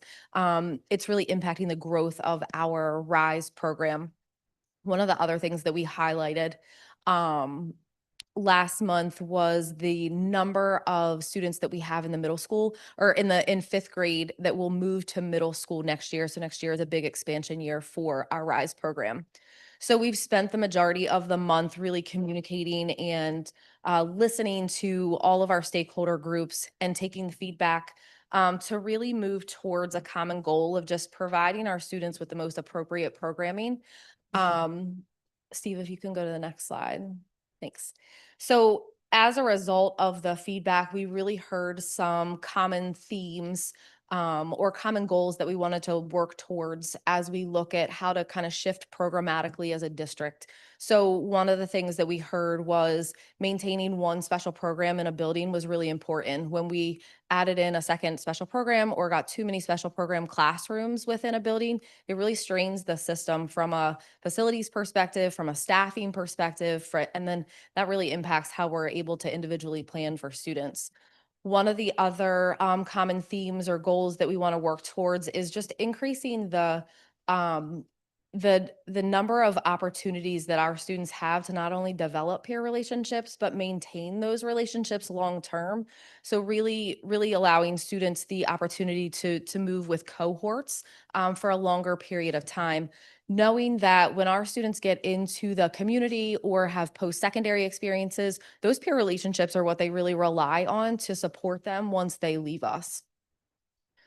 One of the other things that we heard through feedback was really just looking at how we can get a more balanced geographic distribution of our special programs and special programs classrooms across the district, so that not one building or one set of staff are kind of overwhelmed with a larger special program than other buildings. So we have some really exciting things that are happening in special programs starting in the fall. At the pre-K to elementary level for RISE, we are looking at just kind of redistributing some of our pre-K classrooms so there's more of a balance between our two preschool locations, and then expanding to a new location for kindergarten. Again, just trying to even out the distribution of students and programs across the district. In our elementary classrooms, we're looking at, again, just different classroom distributions so that we don't have any schools that are feeling overwhelmed with too many special programs or too many special programs classrooms. At the middle school level, we have a big cohort of students in our RISE program that are moving from 5th grade to 6th grade in the fall. And so we are expanding to a second location at the middle school level. We'll be opening RISE classrooms at AGW. And in that transition, we're transitioning the foundations program from AGW back to the Fairview campus to be at Cantwell Bridge Middle School. So our elementary foundations classroom is currently on that campus. So that's going to allow for us to keep cohorts of students together in both programs from 1st through 8th grade. So through the process this month, we've been able to just really connect and communicate with our families that are transitioning, specifically our foundations families. The majority of our families are really excited to get their kiddos back to Fairview campus, connect back with their peers. And then in addition, the Cantwell Bridge admin and staff have been really excited to welcome the program into their building. So there's been a lot of collaboration and planning to make sure that the transition goes as smooth as possible. So lots of exciting things for special programs in the fall. Any questions? I'll ask, and I apologize if I missed when you said this, but I didn't see it in a slide. What is the difference between the RISE program and the Foundations program? Yeah, the RISE program is really designed for our students with the autism classification who meet some criteria and really need a certain style of instructional strategies in order to make progress. As compared to, so then how's that compared to Foundations? Yeah, the Foundations program really focuses a lot on pre-vocational skills or vocational skills, independent living skills, some functional academic skills. And so we heard a parent here earlier tonight who would prefer a foundation stayed at AG Waters instead of moving. And as I read the little road, which I think is kind of a neat graphic, where we're going to expand the RISE program to AG Waters, but are we just moving or consolidating Foundations on Just the? moving the Foundations program from AGW to Cantwell's, and then that will allow us, our students in the Foundations program, to remain on the same campus with the same cohort of students 1st through 8th grade. It'll also allow our RISE students to feed into a similar kind of pattern and remain with their cohort of peers. Okay, thank you. Yep. Does anybody else have any other questions? Are there changes to the buildings that need to be made that will be made in a timely manner to make these changes happen? Yeah, all classrooms will be set up to receive students in the fall. There are not major changes that have to be made at the middle school level. Okay. Any other questions? All right, well, thank you very Thank- much. Next on the agenda, we have a new cell phone policy. Dr. Gerdo. All right, and I'm gonna have Dr. Conley come up and help me out, help me. So there are two parts to this. One is at the end, I'll be asking the board to approve the recommendation from our cell phone committee on next steps. But the other part of this is we also want to get ahead of, there's a new bill. It's called, Steve, you can go to the next slide, SB 106. And SB 106 on May 14th, we highly anticipate that that bill will be pushed through, but we don't want to wait for that date because then we'll be into the school year before we can get the policy done. So, and the tentative date on that bill is school districts will have to post August 1st. So in order to get ahead of that, we wanted to get that on the dock this month. So what this bill talks about is it makes some changes to Title 14, and it requires schools to limit cell phone usage during instructional time, communicate cell phone restrictions to students and families, and develop a district cell phone policy. Next. But we're doing that. I mean, yes. I mean, and that's what you're about to present. So to a certain extent, we're ahead of the General Assembly on this. Yes. I do just want to publicly note, just for full transparency, that we as a school board are members of the Delaware School Board Association, the DSBA, and the DSBA publicly opposes the bill. I just am putting that out there because I feel like at all times when you sit at this seat, you're supposed to educate and inform. The reason the DSBA opposes the bill is because it circumvents local control for school boards. So whereas our school district has been in full discussion, we've had a rollout, we've had a pilot program, we think this is a good idea. That might not be the case for all of the other school districts in the state. So when the General Assembly rolls out bills that may have good intention, good cause, good purpose, a lot of the times the DSBA will say, nah, we're not supporting this because it circumvents local control. And I feel like this is just a good bill to teach that in case someone hears the Delaware School Board Association doesn't support this. Maybe you might ask the next question, and that's why. So that's why, if you hear that come up. Well, and again, I mean, we were pretty far down this road well before this bill was written or introduced in the General Assembly. So the good news, it's not going to affect us, assuming that we take the vote, which I hope we're going to take here in a few minutes. So, you know, I mean, again, we're trying to, and by the way, we're not the first school district to be coming up with a policy on cell phones that more than complies with that legislation. Yeah, and I think the policy itself, which I did include a draft, the policy itself, I feel like meets our needs. We got a lot of feedback from the committee as well as the pilot, and it meets our needs and it's what we want, but it also will meet, or I anticipate it will meet, if the bill is passed, it will meet the requirements of that bill as well.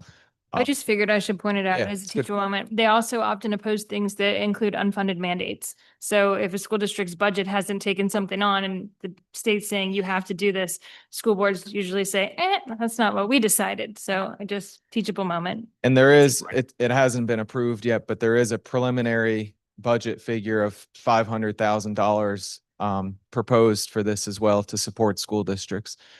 So really our purpose with this policy is to promote academic achievement. We want to create safe and respectful school communities, establish clear district-wide expectations, and we've developed all these things with input from educators and families as part of our committee. Something that is addressed in the policy specifically, and again, is based somewhat on the bill, but being specific to instructional times. So a lot of our focus, we'll talk about some options that we discussed within the committee and what our final recommendations are, but a lot of the focus was on instructional time because that's the most important time we have with students. So we need their attention We also need to make sure that they're not distracted by things, but also in terms of behavior. So no cell phone usage during instructional time. That includes classes, tests, assemblies, academic activities. Devices must be silenced and stored, and violations will be addressed by the Code of Conduct. So over the course of this school year, we have worked with our district cell phone committee. As you see on this slide, the committee has consisted of board members, administrators, parents, teachers, community members, and the committee really looked at all of the options on the table, dug into the research, and conducted site visits. So next slide, Steve. Our committee wasn't as big as the grading committee, though, just so that's still the biggest committee. So with the district cell phone committee, we met September, October, and May. And then during that time, we also conducted site visits to both Tally Middle School and Concord High School in the Brandywine School District. And for me personally, my favorite part of both of those visits was getting into classrooms and talking to students. And they didn't mind that we were not from their district. They were very open and gave us lots of feedback. And it really was a great day. So we thank both of those schools for their hospitality and just sharing with us their journey and where they are. We also discussed research, articles. This is a topic that school districts are grappling with. And so we really have looked at that and discussed at length The Anxious Generation. If you haven't read that yet, and this is work that you're interested in, you really need to do that. So Yeah, and I'll just say, The Anxious Generation, it's on Amazon, $16.98. Free delivery. You'll probably get it tomorrow if you type in your phone right now. But the thesis of that book is that smartphones in particular are harmful for teenagers if they're not monitored and used properly. And it's an amazing book. And I remember at our first meeting of the cell phone committee, it reminds me we are now like where I think our country was in the 1940s and 50s when it came to cigarettes. We knew there was something bad about cigarettes. A lot of people who smoked would die from lung cancer, but the Surgeon General didn't come out with the proof until the 60s. And I suspect that if we could go back in time, in another 10 years, we'll know a lot more about smartphones and their effects on people. And then if we could go back in time to 2007, 2008, 2009, we would have, I think, done a more careful job in rolling out smartphones to teenagers. There's a second book that's come out more recently called The Siren's Call. And it's all about the fact that nobody has attention spans anymore of more than 30 seconds. And both it and The Anxious Generation talk about the fact that, the designers of these interfaces design their programs to addict people to them. Right? I mean, that's why, you're sitting here, you're scrolling. Oh, there's a story I like. Oh, there's a story I like. Every time you click, your phone is remembering he likes these kinds of stories. And so they give you more of those stories to keep you addicted. And so, I mean, it's just, we're going to get them out of the classroom and hopefully, and that should have the kids then back focused on paying attention in class and not scrolling to their next story that their phone is addicting them to. all right. So read next. both those books. That's your homework for next month. If you'd like to join, we are doing a book study this summer with The Anxious Generation. So if you'd like to join, please feel free to join. All right, next slide, Steve. So part of the work of the cell phone committee, Appoquinimink High School was excited and participated in the pilot for us. And while the timing and the dates of everything, the pilot was not perfect in terms of a full school year, we did start the work in January. Teachers were able to opt in to participate. This was not something that classroom teachers were forced to do. So classroom teachers opted in to participate. We issued both pre and post surveys to students and to teachers. And just a few of the findings we looked at, students were reported to be more engaged in classrooms, fewer students leaving class instruction to visit the bathrooms, and fewer classroom redirections by teachers. So just a few things from the small pilot we did at Appoquinimink High School. So in conclusion of all this, the discussion we had, the research, considering the pilot, the committee decided on to make a few recommendations to the board. The first is we had talked about elementary school, really continuing the enforcement of current practices. Cell phones are not an issue or concern there. They're not out, they're not allowed. And it's not really anything we need to change or revise at this point. But the two changes are at the middle school and the high school level. And the first recommendation from the committee is Yonder pouches, which are a lockable device. Students come in the morning, lock the device. It remains on their person all day. So they still have it with them. They can put it on a lanyard, in their backpack, wherever they feel is the best spot to keep that safe. And then upon exit at the end of the day, students will unlock that pouch and get their device back for the bus ride or the car ride home. High school level, the recommendation of the committee was for a variety of reasons, but really primarily developmentally, we're trying to teach kids as they become older to be more responsible. And we also know at the high school level, kids have jobs, they may have children of their own, they may be watching siblings, they may have a lot of responsibilities where they have to communicate. And we have other things where students are out at work-based sites, and we've got students doing a lot of things. And because of that, the consideration is, again, we want them when they get out at the workplace after they, go to college, or if they go right to the workplace, to make good decisions. So we want to give them more autonomy and more freedom there, but we also know there's still that temptation, and we do have to restrict the cell phone usage during class time. So the recommendation is cell phones will be placed in the hanging wall calculator organizers. If you haven't seen them, they just hang on the wall in their little slots or pouches. When we went to Concord High School, some of our first thoughts were, well, don't the kids all take them, or what happened? Does that cause a disruption? And what we found was really it caused zero disruption. It was just routine. We saw kids come in, immediately put it in the pouch on the wall, went to their seats, and it has some nice advantages as far as knowing who's there and keeping attendance. And you can align it to your seating chart and things like that. And then end of class, same thing. Students grab it. There's a flow in and out, and it's very natural. So we saw really no loss to instructional time there. And in talking with students also said, yeah, I realized I'd love having my phone. They were honest, but then they said it has helped me, and we do understand. So we feel like that's the best solution. We also had a lot of discussion about what we see in our high schools and hallways and at lunches. And by and large, even when students have access to phones, they're very excited to see their friends, and we see students talking in the halls. We see them interacting. We see them at lunch interacting with each other, and we don't really see kids buried in phones. Really, where the primary concern there is just instructional and class time. So our recommendation is at this point to move forward with that. And then the last piece of that is we would like to reevaluate the high school side after 2 years. And some of the justification is that we would like to see how the middle school pilot goes, and then how students coming up from middle school transition into high school.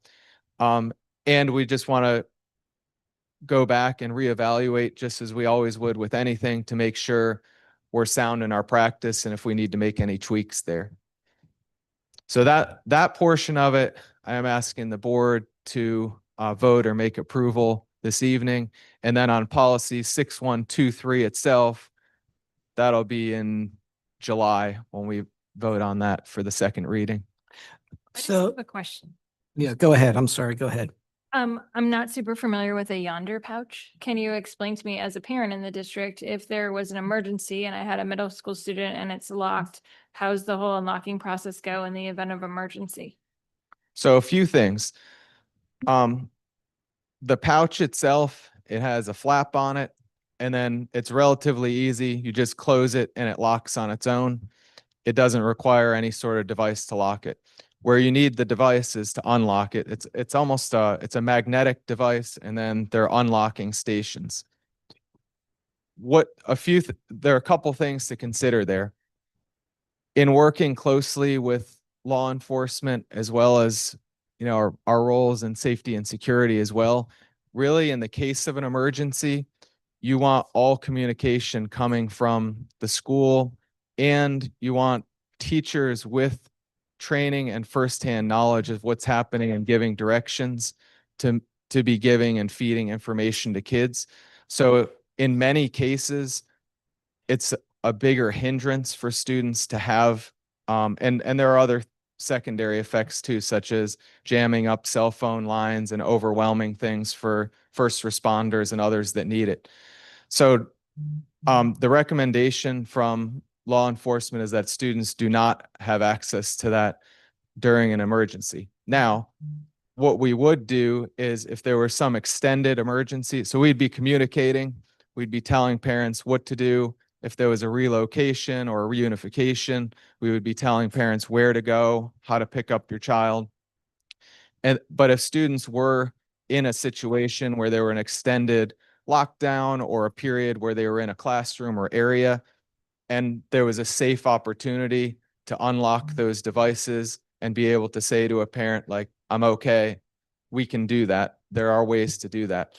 But it's all going to be situational. There'll be times where that's not a possibility, and then there may be times that it is a possibility. And we understand in our society today, that's an uncomfortable feeling too. So it's a complicated answer, and I appreciate you taking the time to explain. yeah, yeah, not necessarily always straightforward, but we do recognize that. Thank you. So this policy 6123 it was in our materials and all. Yes.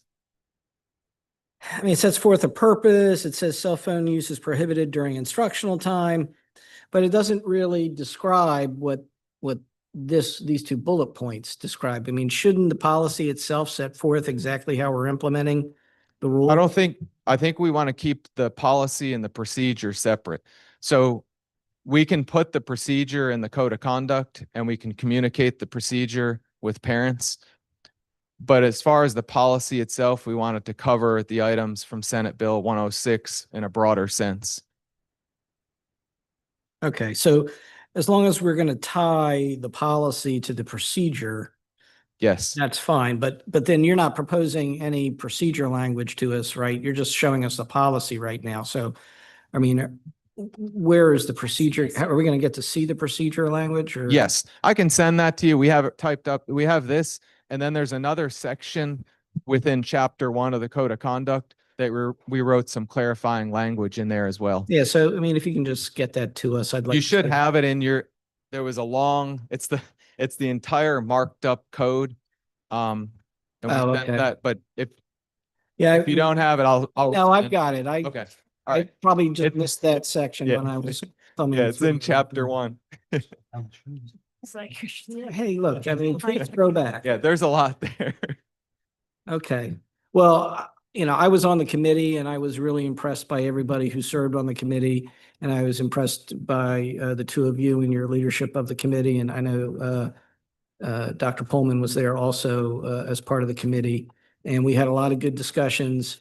And, you know, I think the middle school, everybody was pretty much in agreement on. High school, there were some who might have preferred a little bit more restrictive policy, but I think we landed in a good place, and we'll go back and revisit high school in 2 years. So I recommend this to my fellow board members as somebody who was there, and I'd like, if possible, and if someone is so inclined, to make a motion to adopt the recommendation. Mr. President, I'd like to make a motion that we go forward with the recommendations of the committee. Second. Okay, motion by Ms. Wall, second by Dr. Graham to approve the recommendation regarding cell phone usage as recommended by the cell phone committee. Any questions, comments, or discussion on the motion? Hearing none, all in favor signify by saying aye. Aye. Aye. Any opposed? Motion carries. Norm, I did hear you say aye, so that was great. Thank you. Can I interrupt just for a minute? Sure.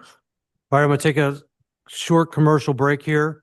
First, I want to thank all the candidates that put in for school board. It takes a lot of effort and to put yourself out to the community and to want to represent for an unpaid position. As you can see tonight, there's a lot of work that goes on behind the scenes. We have unofficial results. Chuck Boyce with 434 votes. Dr. Zanzia Celestine Brown, 618 votes. Tim Higgins, 665 votes. Congratulations, Mr. Higgins, on the unofficial results.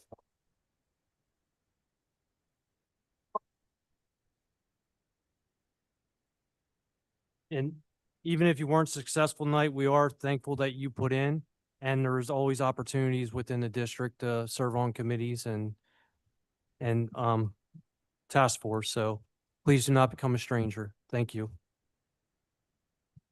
Okay, with that, did you want to take a 5-minute break or just interrupting for that? That was just Okay. All right. Again, congratulations to Mr. Higgins, but also thank you to the other folks who threw their hat into the ring. It is a great thing to be willing to engage in public service, particularly unpaid public service.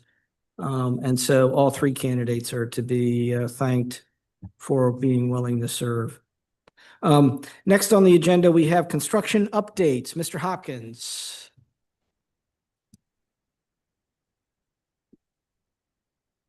Okay.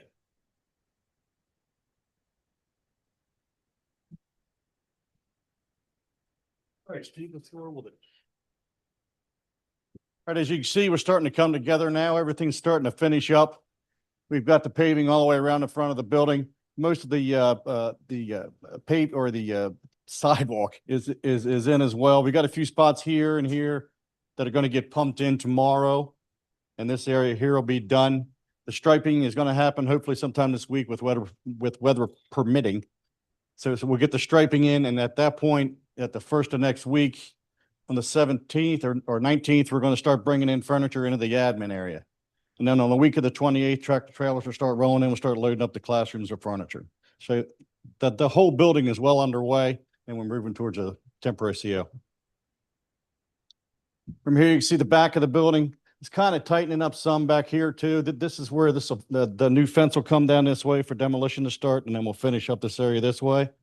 Out front's getting set up for sod all the way here and then all the way here. So we'll turn this area green pretty soon. Yeah, Steve. You can see the back of the building's all tightening up. Everything's getting cleaned up. This parking lot will start tying in over here in the summer. And then the other parking lot will tie in right here over the summer. This portion of the building will go away, and we'll bring a parking lot up this way. Yeah, Steve. This is the area coming into the front to the cafeteria here. This is your music wing. This will be some of the drop-off area that goes into the auditorium and cafeteria. And here you see one of the music areas here. It's all complete. Floors are waxed. This is ready to go. We're ready for furniture. Same thing here coming down the corridors. They're soon to wax this corridor here, and then we'll be ready for the furniture to travel down. All the finishes are in, signage is up. Temporary signage at this point. The permanent signage is still in the bid phase. Yeah, Steve. One of the classrooms that are complete, marker boards this side, everything smart boards up, rooms ready to go. Same thing for the science areas. We have epoxy floors in here. You know, some of the other areas, the smart boards are in. Bathrooms are getting completed now. They're all done. All the accessories are set. Toilet partitions are in. Everything's clean, waxed. We're moving pretty well here. Another look at a classroom coming back. Everything's waxed up, clean, ready to go. We're moving across the building now with this whole process. Another classroom, all the science stuff is set up, the goggle cabinets, fire blankets, room's complete. Kitchen's complete. The health department comes in tomorrow. To check this area. All these panels will light up kind of like these do. It's a pretty inviting area when you walk in there. Another area in the back of the kitchen here. This is there. Same with these panels here. These are going to get fixed. They're not lighting up, but they'll look like that. Auditorium is now nearing completion. They're starting to set the shelves up now. This is the orchestra shelves are getting built right in here. Seating's all in, all the millwork's in. This is just in to protect some of the stuff where work's being done in this area here. But the auditorium's just about complete. Speaker systems are up. Everything's wrapping up. That's where we are right now. When do you expect teachers to be able to move in and start setting up? Well, the teachers will come in, what's new teacher day? August 17th or 18th, something like that. But the admin is going in there on the 17th. 17th Just of as soon as, June. So, June. yeah, just as soon as school is done, the admin will be set. We're setting the admin furniture first, and all the computers, telephones will be up and running. We'll move them immediately out of the building on the last day, set them up, they're up and running, and then we'll start demoing the existing building. We have 54 days to tie in. So is the plan to demo the existing building before school opens in end of August, beginning of September? I don't think we're going to get that far. You know, we're going to take all we can, but you know, there's got to be some selective demolition that happens there. You know, for the taking existing brick for that outdoor classroom and things like that. But you can be sure they're going to go as fast as they can. Time is money. Right. Okay. So I just didn't know. So it's basically as soon as school ends, admin gets moved over, and then the wrecking ball. Yeah, the key is we've got 54 days to get that parking lot in and make it ready for student drop off in the whole 9 yards. So that's our key thing. We'll get that part of the building over and out of the way, and then continue on and take as much as we can. You know, we'd love to get that much done, Sure. but you know, we'll have to see how the process goes. Right. And on time and on budget. On time and on budget. That's what we like to hear. Does anybody else have any questions? Thank you. Next on the agenda, we have Superintendent's Report, Dr. Burrows. Good evening. I'm going to be brief tonight. This is a busy month for recognitions. It's Better Speech and Hearing Month. National School Principal Day was May 1st this month. School Lunch Hero Day was May 2nd. Just went through this May 4th through the 9th. This was Teacher Appreciation Week. The 6th through the 12th is National Nurses Week. The actual Teacher Appreciation Day was May 6th. National Nurse Day was May 7th, and the 19th was going to be National Speech Pathologist Day. We have currently filled 665 positions this year. Note that that's transfers and external hires. I'm sorry, that was last year's number. This year, 25-26, we filled 49 positions.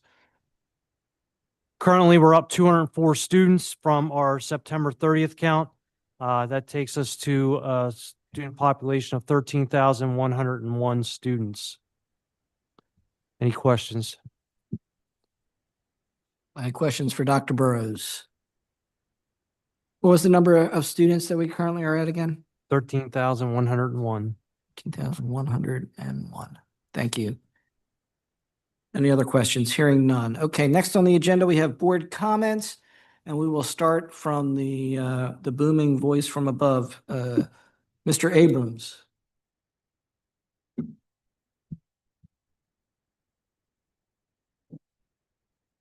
Or maybe we won't start with Mr. Abrams.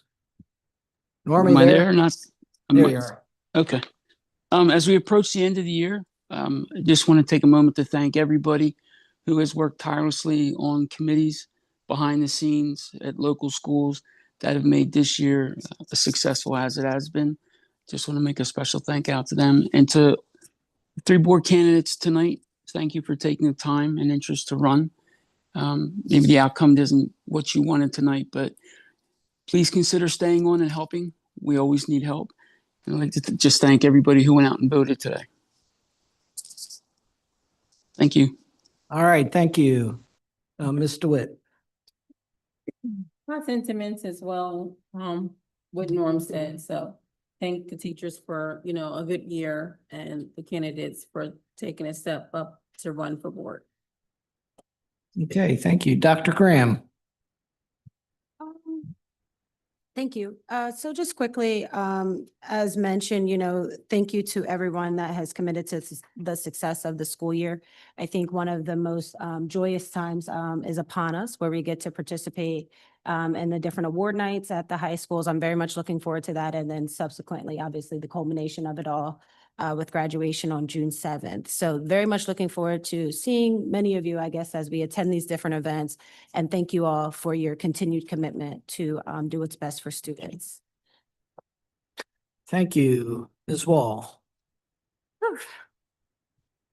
I'd be dishonest if I didn't say I was sort of in all the feels about election results and all of that. I know that I've shared publicly that when I first ran for the school board 10 years ago, my girls were in first and third grade. I don't feel like I've gotten any older, but if you've seen their pictures, they have. I originally ran for the seat because I was an engaged parent and kind of looking for answer the question, how can I help? What's next? These last 10 years, I've learned so much. I'm incredibly proud of the efforts. I feel like I can confidently say that I've always tried to be balanced, consistent, and present. Most importantly, I feel like I've always been driven by the simple principle of doing what's best for kids. So I wouldn't lie, when I went and voted tonight, I felt a heavy heart about not being on the ballot myself, but congratulations to Tim Higgins. Thank you to everyone who went out. I'm not going away. I'll continue to figure out a way to be helpful. But I love this district. I'll be here next month for one more meeting, and my last bagels with the board member is May 20th. Since I ran for the school board 10 years ago, I use it as a public opportunity for people to come talk about their concerns with the district. It's always a starting place for a conversation. I always tell people the same rules. Thank you for coming. Thank you for being engaged. If I don't know the answer, I'll try to find it. I can't guarantee that you're going to like the answer, but that we'll try to work together for a solution. So I will remain steadfast in that commitment. If you'd like to come out May 20th, I'll be at Manhattan Bagel starting at 8:30. I look forward to seeing you there, and I look forward to seeing you all one more time next month. Thanks.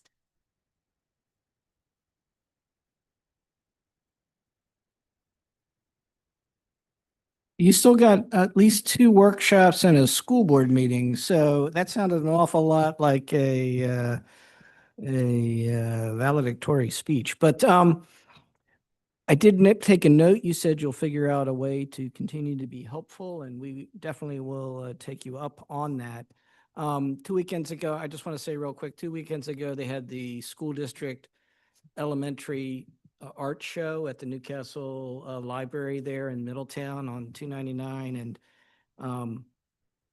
I will say I left a little depressed because there are second and third graders who are better artists than I am. But it was very impressive. And the high school and middle school art show is going to be this Saturday. So I encourage folks to go to that. There was a lot of really neat stuff. Between now and our next school board meeting is the single best day of the whole school year from my perspective, and I think from the perspective of my fellow board members. Graduation is all 3 high schools are celebrating or having their graduation ceremonies on Saturday, June 7th. And so I'm really looking forward to that. As I say, it is the highlight of the school year. And then one of the other great traditions that we have is senior awards nights for each of the high schools. And watching these kids get these various scholarships and awards, we really do have an amazing group of kids in our school district. And so I'm looking forward to that as well. And we will be meeting again in another month. That'll be Michelle's last official meeting, although there's a workshop after that. We know she'll come to that too. Congratulations to Mr. Higgins. I look forward to serving with him on the school board. And again, thank you to the 2 other folks who ran, as I said a few minutes ago, that you're willing to do that you're willing to put your name on the voting machine. It's not an easy thing. It's a brave thing. And so I celebrate everybody who runs for public office. With that, we will see you at our board meeting in a month. So that's the end of board comments. Next on the agenda, there is no old business. That brings us to new business. And before us, we have the April 8th, 2025 Board of Education meeting minutes for approval. The chair will entertain a motion. Mr. President, I would like to make a motion that we actually combine A and B and approve the minutes from both the April 8th, 2025 Board of Education meeting as well as the April 29th Board Workshop meeting minutes. Second. Motion by Ms. Wall, second by Ms. DeWitt to approve the April 8th, 2025 Board of Education meeting minutes and the April 29, 2025 Board Workshop minutes. Any questions, comments, or discussion on the motion? Hearing none, all in favor signify by saying aye. Aye. Any opposed? Motion carries. Next on the agenda, we have the monthly financial report for approval. Mr. Loftus. The Financial Advisory Committee met on May 6th to review the March revenue and expenditure report, and they recommended approval of that report. Okay, the chair will entertain a motion. Mr. President, I move that we approve the monthly financial report as presented. Second. Motion by Dr. Graham, second by Ms. DeWitt to approve the March 2025 monthly financial report as presented and as recommended by the Financial Advisory Committee. Any questions, comments, or discussion on the motion? Hearing none, all in favor signify by saying aye. Aye. Any opposed? Motion carries. Next on the agenda, we have the internal accounts report for approval. Mr. Loftus. So Financial Advisory Committee also reviewed the March internal accounts report and recommended approval of that report. The chair will entertain a motion. Mr. President, oh, go ahead. No, go ahead. Mr. President, I move that we approve the internal accounts report as presented and recommended by the committee. Second. A motion by Dr. Graham, second by Ms. Wall to approve the internal accounts report for March 2025 as presented and as recommended by the Financial Advisory Committee. Any questions, comments, or discussion on the motion? Hearing none, all in favor signify by saying aye. Aye. Any opposed? Motion carries. Next on the agenda, we have the Facilities Assessment Report for approval. Dr. Conley.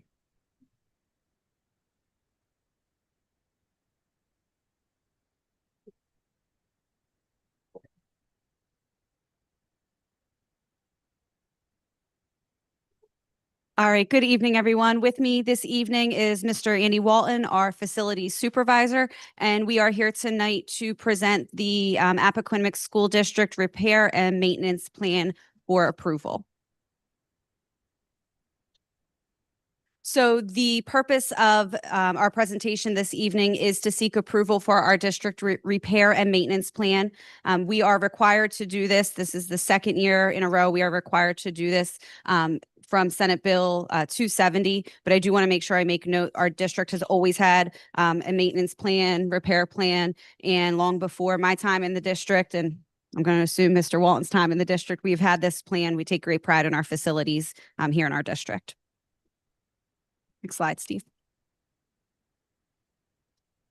All right, so the district repair and maintenance plan in our district, we have this plan and it is based on several data sets and looking at the priorities that are listed here on the slide. So we look at the safety of our facilities, infrastructure, and aesthetics. Part of that process is that we have a district inspection process. Myself, Mr. Walton, and Ms. Fields from our office visit the schools anywhere between 3 and 4 times a year as part of our formal inspection process. And then once a year, Mr. Pullman joins us as well in the summer for an inspection of each of our building facilities. Again, looking at safety, infrastructure, and the aesthetics of our facilities. So when we look at the district maintenance plan, we also, as well as the data sets, we use our school dude work order system and then budget sheets so we know our available funding. Does dude stand for something? No, I think that's just the name of the system. I kept thinking it must mean something. I mean, trust me, when I typed this up, I thought to myself, I'm going to ask for approval of school dude as our system. So that's not lost on me that that's what we use. All right. So the school dude work order system, while there is a good name there, we really do have a formal process. It drives our work every day. So when a maintenance issue is identified in one of our district facilities, all staff have access to the school dude system and they can submit a maintenance ticket.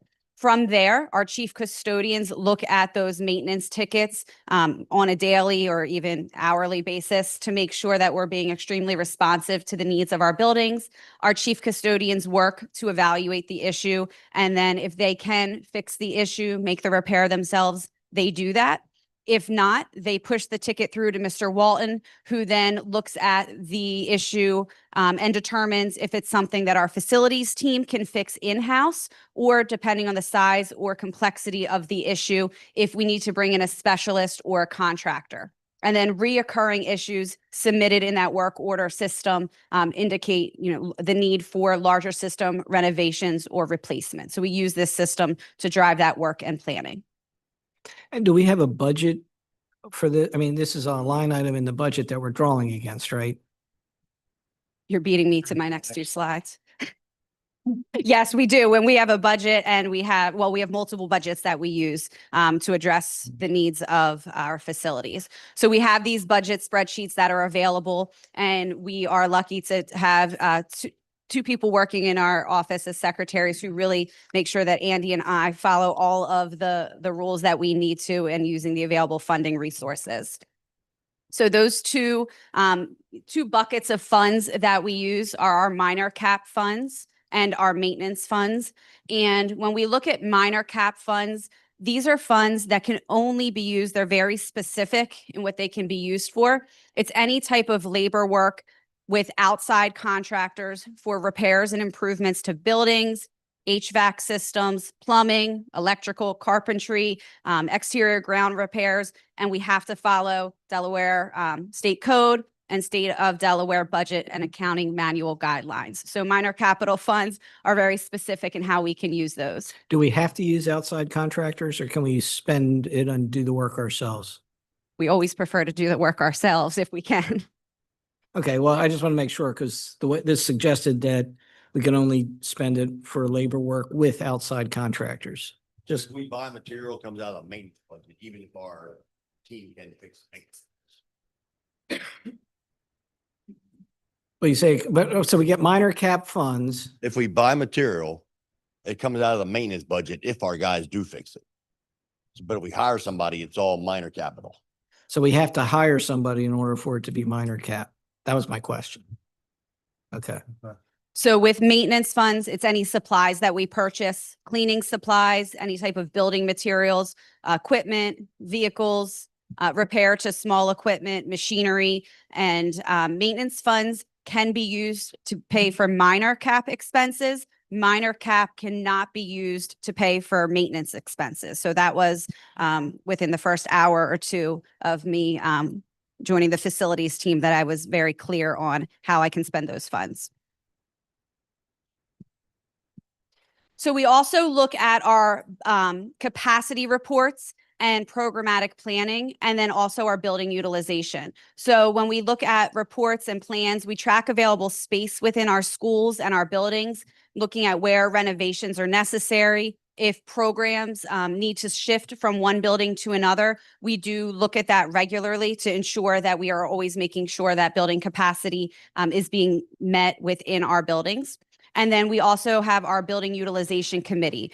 This committee, many of you in the audience are on that committee and serve on that committee. This committee meets regularly to review the current needs of our district. And the committee also establishes the 10-year plan to monitor the district's facility needs and track the conditions of our building. So under Mr. Walton's leadership, we work very closely with Mr. Hopkins to make sure that we are clear on the needs of our current buildings and any projected new buildings that need to come online. Steve. So to give you a sampling of things that we would use minor cap for, some of our projects that are currently in progress at Appoquinimink High School, we are replacing the original carpet in the library. And at Middletown High School, we are replacing the original bathroom partitions and fixtures in student bathrooms. And then projected in some minor cap expense planning, we're looking at Spring Meadow Early Childhood Center's playground is in need of repairs and upgrades, and Brick Mill Elementary, the chiller's nearing its end of life and potential future roof replacement. And maintenance expenses, things we use our maintenance funds for. We do all our own plowing, field maintenance, ground equipment, snow blowers, tractors. This list are the general items that we use for our maintenance expenses. Steve?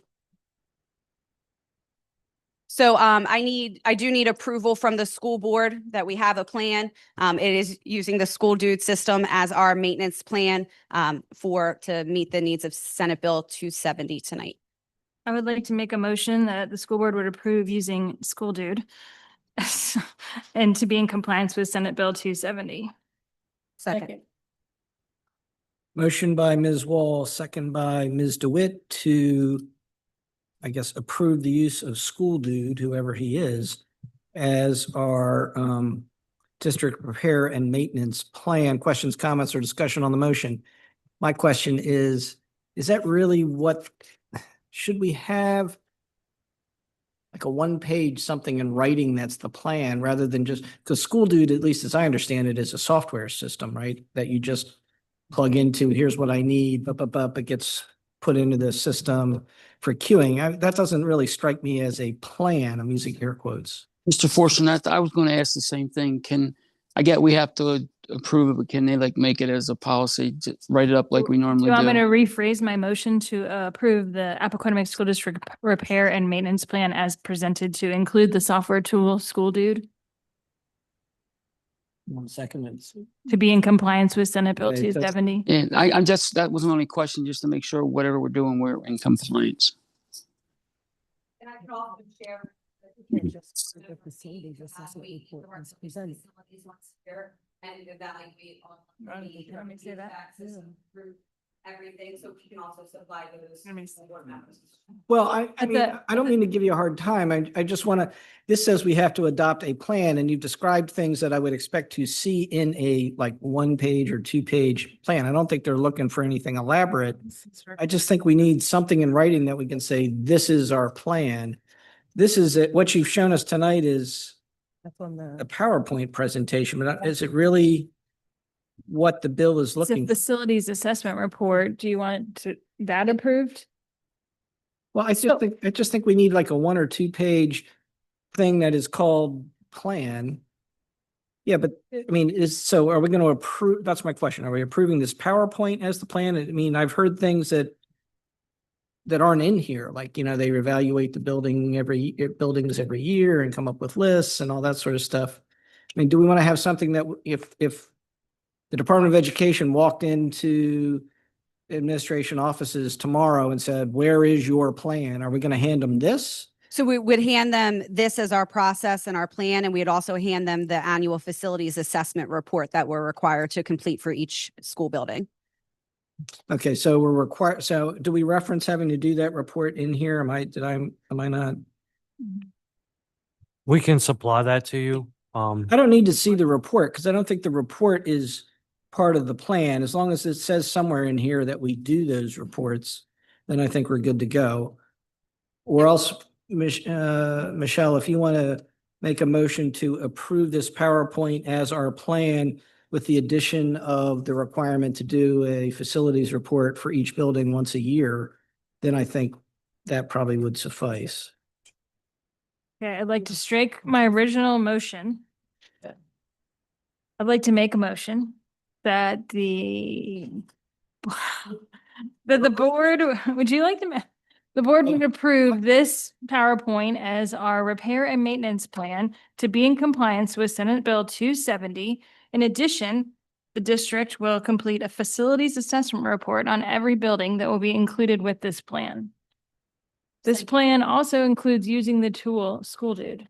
It says that in here, so I think Okay. that's fine. Okay, so motion by Ms. Wall, second by Ms. DeWitt to approve the ASD repair and maintenance plan as presented in the PowerPoint with the addition of a requirement to do a facilities report for each building on an annual basis. Any questions, comments, or discussion on the motion? Hearing none, all in favor signify by saying aye. Aye. Any opposed? Motion carries. So I just want to add a piece on Senate Bill 270. So this was passed legislatively, where we have to do a facilities evaluation of each of our buildings. We turn it in. There has been no money given. So you evaluate your buildings and there's no money given for the repairs of the building. A matter of fact, the last 2 years, they have not approved any capital or certificates of necessity to improve anything that is that. Now, we're very fortunate in our community that our community has supported us with renovating buildings and with building new buildings, but there's still stuff on that facilities report that needs to be addressed, and there was no money associated with it. We're probably in the top two as with the least issues, but it's something that happens legislatively where they pass a Senate bill and then do not give money in order for us to carry out what the needed repairs are. So, No, and I'll echo, because we've seen this. I mean, folks may remember that Middletown High School for several years had a roof that was leaking to the point where we had buckets catching where there were leaks in the roof. Like too. Yeah, and I do think the state is penny wise and pound foolish in that regard. They're always happy to spend money, it seems, on new buildings, but they seem very tight-fisted when it comes to the normal maintenance that any homeowner or private company would want to do on its buildings. And that, if you don't do the maintenance, then it just costs you more down the road. And I just don't think the state has seen that enough. They're still not giving school districts, any school district, enough for regular maintenance. no, they did increase our minor cap money and gave us more flexibility with that. But we're talking maybe 15 million across the state, where currently they have over $2 billion of needed repairs across the state to schools. So just put that in perspective. Right. Okay. Well, we could pontificate more, but then people might turn to other channels if they're watching from home. So we will move on. Next on the agenda, we have Nolan's Law, Policy 6122, first reading. Dr. Gerdo and Dr. Peters. Hi, second reading, right? First reading. First reading. Didn't I say first reading? The name, yeah, the nomenclature is confusing, but yes. Second time we see you. but- Second time is first reading. Report first reading second. It's real, yeah. At least everyone's paying attention. All right, so we're back for the first reading of Nolan's Law. As we had stated last month, this is also a new regulation within the state of Delaware, part of Title 14, that requires us to have a crisis response plan. And as I stated last month, we've had these things in place for years, so we're very proud of that. And having this mandate, which is also unfunded, we've had things in place, and it's not going to cost us any extra, and it's not really anything extra we have to do. Part of it is also creating and maintaining district and building level crisis teams. And then the third big piece of it is conducting annual reviews and trainings to ensure readiness. So the specifics of how we've been carrying out the components of this requirement for years, as Dr. Gerda stated, is that we've adopted national best standard practices and framework that is aligned with the component parts. So there's a long acronym up there that speaks to the name of the comprehensive program, which is PREPARE. And as you can see from what the acronym stands for, it really takes everything in terms of a comprehensive approach and moves you through prevention, mitigation, response, evaluation, and postvention. So very comprehensive program there that meets all the requirements and is vetted by the National Association of School Psychologists, as well as many other national organizations. So we have district level and school-based teams that receive regular training in alignment. So there's two different workshops. We roll these out regularly in our district to make sure that teams are refreshed on them. It's not a one and done. This work changes over time, and we need to make sure everyone's calibrated and up to date with best practices. And then we also have partnered in rolling this out at the state level with other districts in the states individually as well. So this supports both staff and students following a whole range of critical incidents. So this is ongoing work that we're doing, we're proud of, and it clearly meets the requirements. Questions? All right, well, this was the first reading, so you will be back again in a month. And then we'll vote. That'll be the second reading, even though it'll be your third visit. Okay. I know, Got it. I know. Okay, well, thank you very much. Then the second time's the first reading, the third time's the second reading. Next on the agenda, we have District Conduct and Discipline Code Revised Policy 6109, first reading. Dr. Small, looks like you're going to speak. Good evening again. So we are here for the first reading for policy revision 6109. As we share with some of the other policies, this is our slide that represents the particulars of the policy 6109, series 6000. We're at the first reading component, which is May 13th, 2025. Next slide. The scope for this is that it applies to all stakeholders, both internal and external, of the school district, to include enrolled students, parents, guardians, and appropriate community members within the district. And I'm now going to turn it over to Dr. Gerdo. Thank you, Dr. Small. This is a summary of the policy itself, but the summary is that we are committed to a safe, civil, and welcoming environment. Parents, community members, and attendees must treat students, staff, and volunteers with respect, behave in a civil manner, and not disrupt or interfere with school events. So we're talking about all school events, and whether that's school on school property or school sponsored. And also anyone on our grounds or within vehicles on our grounds. Are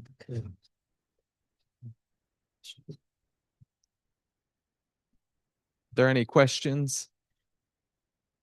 So my only question is, so this is the policy, but I know Correct. that, I mean, this does not, I'm going to say the code where we're going to have consequences if people don't follow the code and disrupt sporting events or throw punches or do any of the other things that, fortunately, they've happened infrequently, but they've happened frequently enough that now we've got to do something. That's going to be part of the code that we talked about earlier that'll be Yes. revised, but this is Correct. just the general policy. Correct. Okay, I just want to make sure this wasn't it. No, this isn't it. This is the policy that will then lead us to the committee work with the procedures, which will be the parent code of conduct. Okay, great. And this is just the first reading, so again, this Correct. will come back to us next month. Does anybody else have any questions? Hearing none, thank you. Thank you. Next on the agenda, we have SDIP approval. Thank you. By the way, my keyboard doesn't. All right.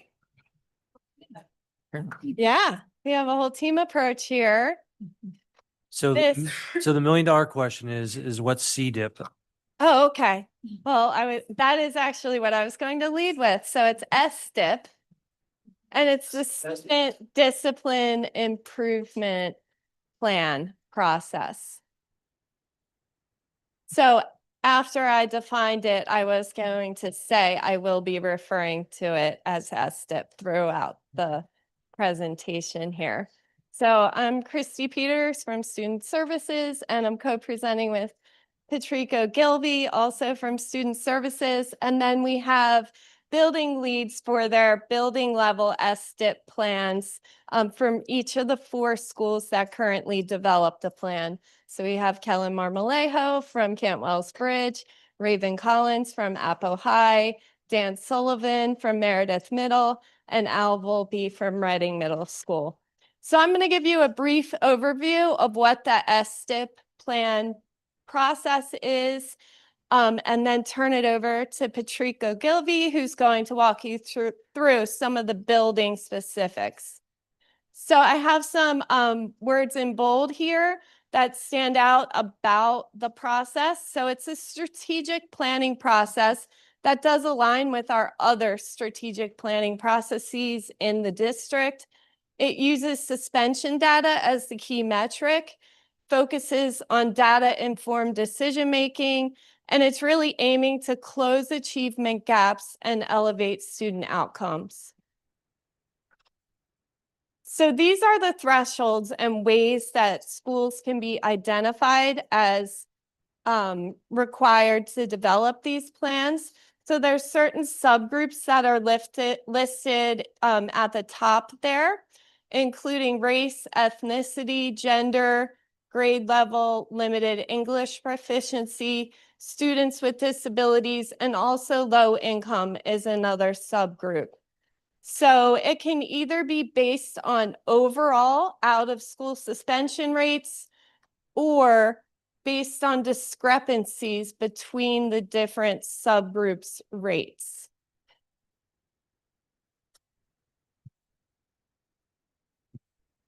Thank you, Dr. Peters. What you see in front of you is the first school that has been identified, which is Appoquinimink High School. They have 3 subgroups, and by the end of their year plan, they project a 10% reduction in out of school suspension. Next slide. What happens if that's not met? I mean, Sorry, can you repeat that, please? The slide says by June 2026, our school will reduce the number of out-of-school suspensions by 10%.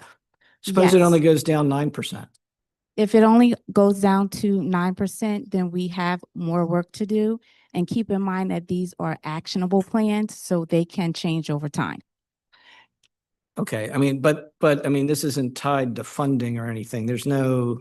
No, it is not. And I mean, are these requirements, do they come from state law, federal regulation, state regulation? The state Department of Education. Okay. That what they felt was a realistic annual goal. And then we'll be doing progress monitoring to see if we're on track or if we need to make adjustments along the way. Okay. Thank you. Great question. Next, you have Cantwell's Bridge Middle School. They were identified for 1 indicator, and by the end of their year plan, they proceed to reduce by 20%. Next slide, please. Next, you have Everett Meredith Middle School. They have 2 indicators, and by the end of their year plan, they have a projection of 20% as well. Thank you. And our last school is Lewis L. Reddy Middle School. They have 4 indicators, and they project by the end of their year plan a 15% reduction in out-of-school suspension. So if you go to the next slide, where it says district level MTSS, this is where all of our work has to begin. We are going to be focusing on goal 2 of the strategic plan, and the indicators that we're going to focus on as a district and department team. We're going to look at integrated MTSS support teams. And what that means is we are going to actually take in consideration what does our student need academically and behaviorally. So it is on the heels of the whole child approach. So we're looking at the child holistically. Next, you will see MTSS building level support. We're going to focus on supporting directly our MTSS coordinators at the building level. What does that look like? That could be anything from coaching, supporting, going to meetings, supporting them in their efforts to build up their MTSS at the building level. The next one, you will see data analysis and monitoring. What that means to us is that we are going to implement a MTSS fidelity rubric. So we are going to ensure that our school buildings look at the rubric and identify indicators that they need to improve on, whether it's looking further into data. Do we need to make more connections with families? Do we need to make more connections with students to reduce this out of student suspension. Lastly, you will see professional learning and capacity building. We are in the interest of building sustainability with our MTSS. So we have decided that we are going to focus on professional development that directly impacts cultural bias, parent engagement, student achievement, and all things that fall under MTSS. So one of the professional developments that we have considered this year is called Light Up the Learning Brain. And with that, we are talking everything about brain development and how trauma affects students and how they present their behaviors in our classroom. Next slide. So before we entertain any questions, I just would like to acknowledge this team because they have worked so hard. I've pulled them from their day to meet with me. And I do have some comments from the Department of Education, University of Delaware Technical Assistant Team.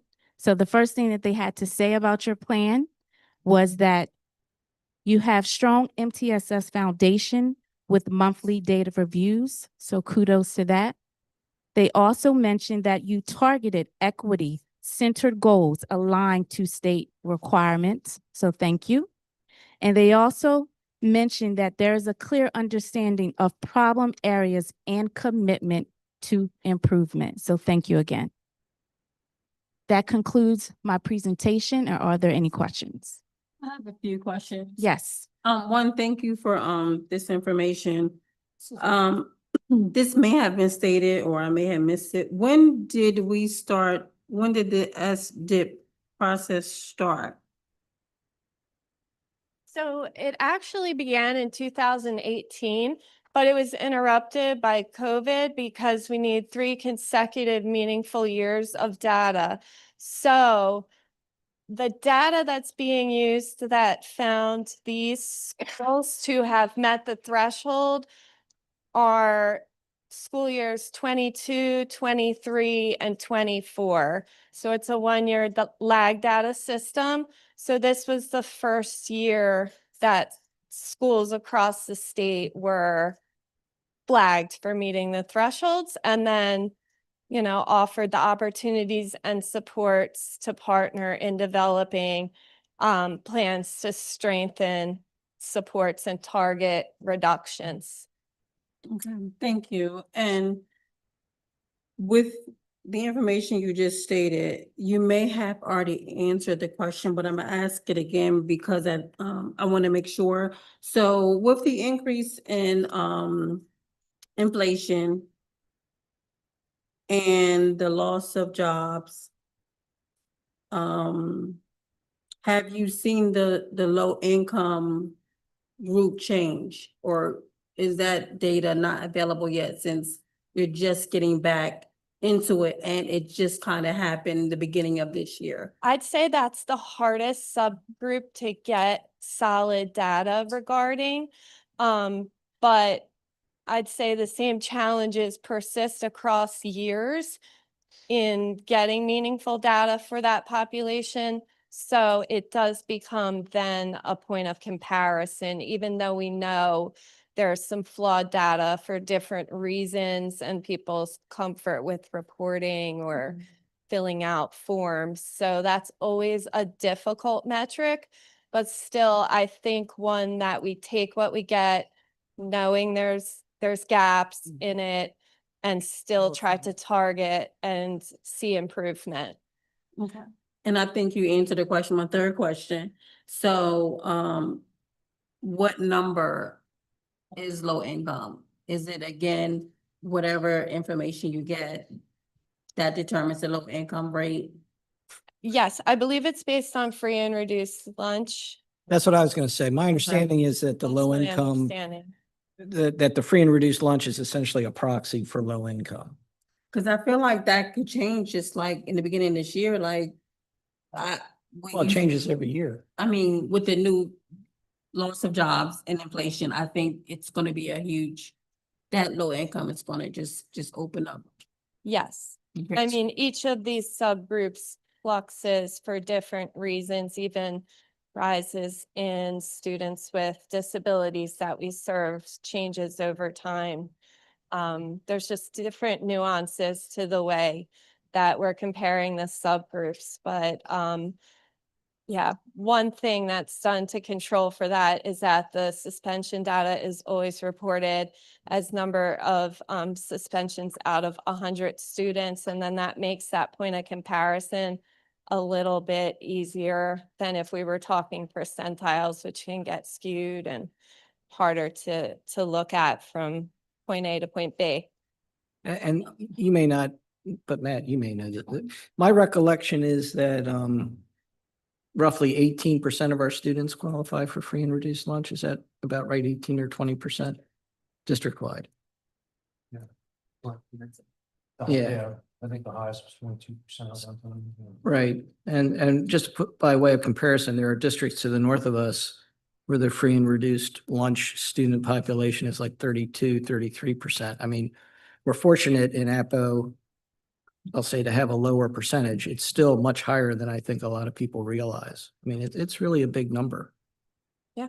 I didn't mean, did you have something more to say? I didn't mean to cut you off. I I'm sorry. did, so, what's it gonna say? You just. I'm sorry. Oh, so this all still seems very new. When was the last time you brought this to the board? It just seems like this is the first time I heard about it. This is the first time, because this is, the first time that Yes. across the state since 2018, since it was put on pause. This is the first solid 3-year data cycles to be able, you have to meet those thresholds for 3 consecutive years. Well, thank you for the work. I think this is much needed data. So thank you. Yeah, thank you. And thanks to the team. Thank you. I have a question, I think, to supplement what Ms. DeWitt just left off. So we recognize this is your first time bringing it to the board. What can we expect as it relates to updates? 'Cause Okay. this is really good So information. we do need an approval. No. So we'll give you, I think we're going to give you an approval. okay. But aside from that, like what's, Expect what can we expect as far as like getting like Additional updates? additional updates related to the goals being met? Yeah. Well, it aligns so closely with the work of goal 2 on the strategic plan. That's the place where we'll We're looking at- continue to give those updates, Okay. and you'll receive the information on an Mm. ongoing basis. That's Michelle's goal. Yeah. Okay. All right. I just wanted to know what we can expect going forward. Thank you for the good work, all of you. Thank you. Mr. President, I'd like to make a motion that we approve the plan as presented. Second. Feels like it's. Motion by Ms. Wall, second by Dr. Graham to approve the SDIP plan as presented. Any questions, comments, or discussion on the motion? I echo everybody else's comments. Thank you for all your good work on the plan. Any further questions or comments? Hearing none, all in favor signify by saying aye. Aye. Any opposed? Motion carries. Next on the agenda, we have the overnight field trips for approval. Mr. President, I would like to make a motion that we approve the following 4 trips for approval. Trip ID 9926, AG Water students to Japan for cultural experience. Trip ID 10797 and 10796, which will be the Appoquinimink and Odessa JROTC students to Bowie State University for a leadership camp. Trip ID 9674, which will be the Odessa High School students to Costa Rica for a cultural experience. And also preliminary approval of an additional trip, trip ID 10766, AG Water students to Costa Rica for cultural immersion experience. It's 5 trips in total, 4 for approval, 1 for preliminary approval. Second.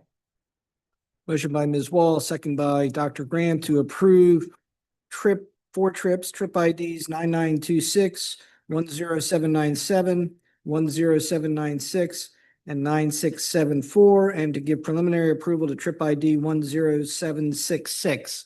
Any questions, comments, or discussion on the motion? Hearing none, all in favor signify by saying aye. Aye. Any opposed? Motion carries. Next on the agenda, we have the civil construction documents for approval. Mr. Hopkins. Yes, I'd previously brought the design development drawings to you.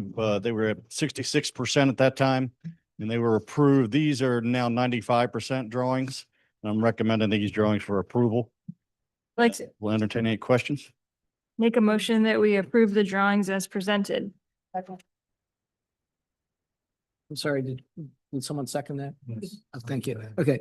Motion by Ms. Wall, second by Dr. Graham to approve the civil construction documents as presented and as recommended by Mr. Hopkins. Any questions, comments, or discussion on the motion?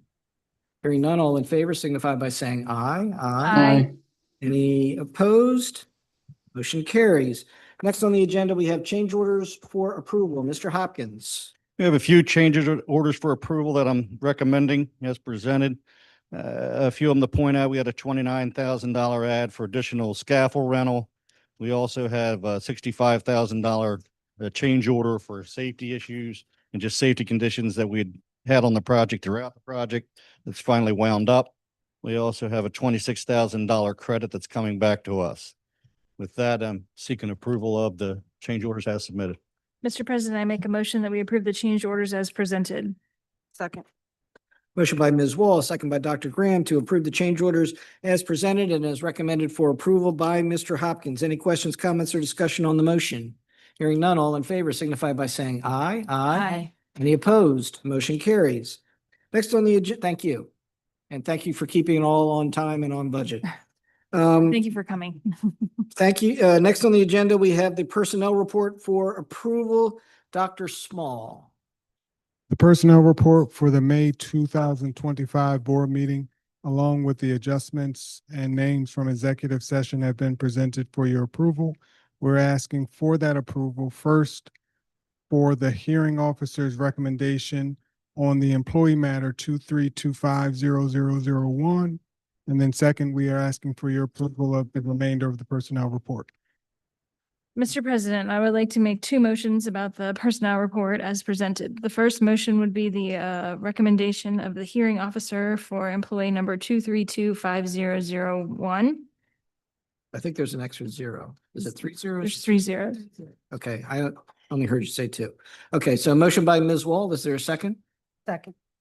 Motion by Ms. Wall, second by Dr. Graham to approve the hearing officer's recommendation and report with respect to employee 232500001. Any questions or comments or discussion on the motion? Hearing none, all in favor signify by saying aye. Any opposed? Motion carries. So now we have the balance of the personnel report with the name as added in two names, I'm sorry, as added in executive session. Is there a motion? Mr. President, I will make a motion that we approve the remainder of the personnel report as presented with the addition of the two names as discussed in executive session. Second. Motion by Ms. Wall, second by Ms. DeWitt to approve the balance of the personnel report with the two names as discussed and added in executive session. Any questions, comments, or discussion on the motion? Hearing none, all in favor signify by saying aye. Any opposed? Motion carries. That brings us to the end of our agenda and the establishment of meeting dates. There's going to be a board workshop at 6 p.m. on Tuesday, May 27th. There will be an executive session preceding that at 5 o'clock. Graduation, by the way, as I said earlier, is Saturday, June 7th, best day of the year.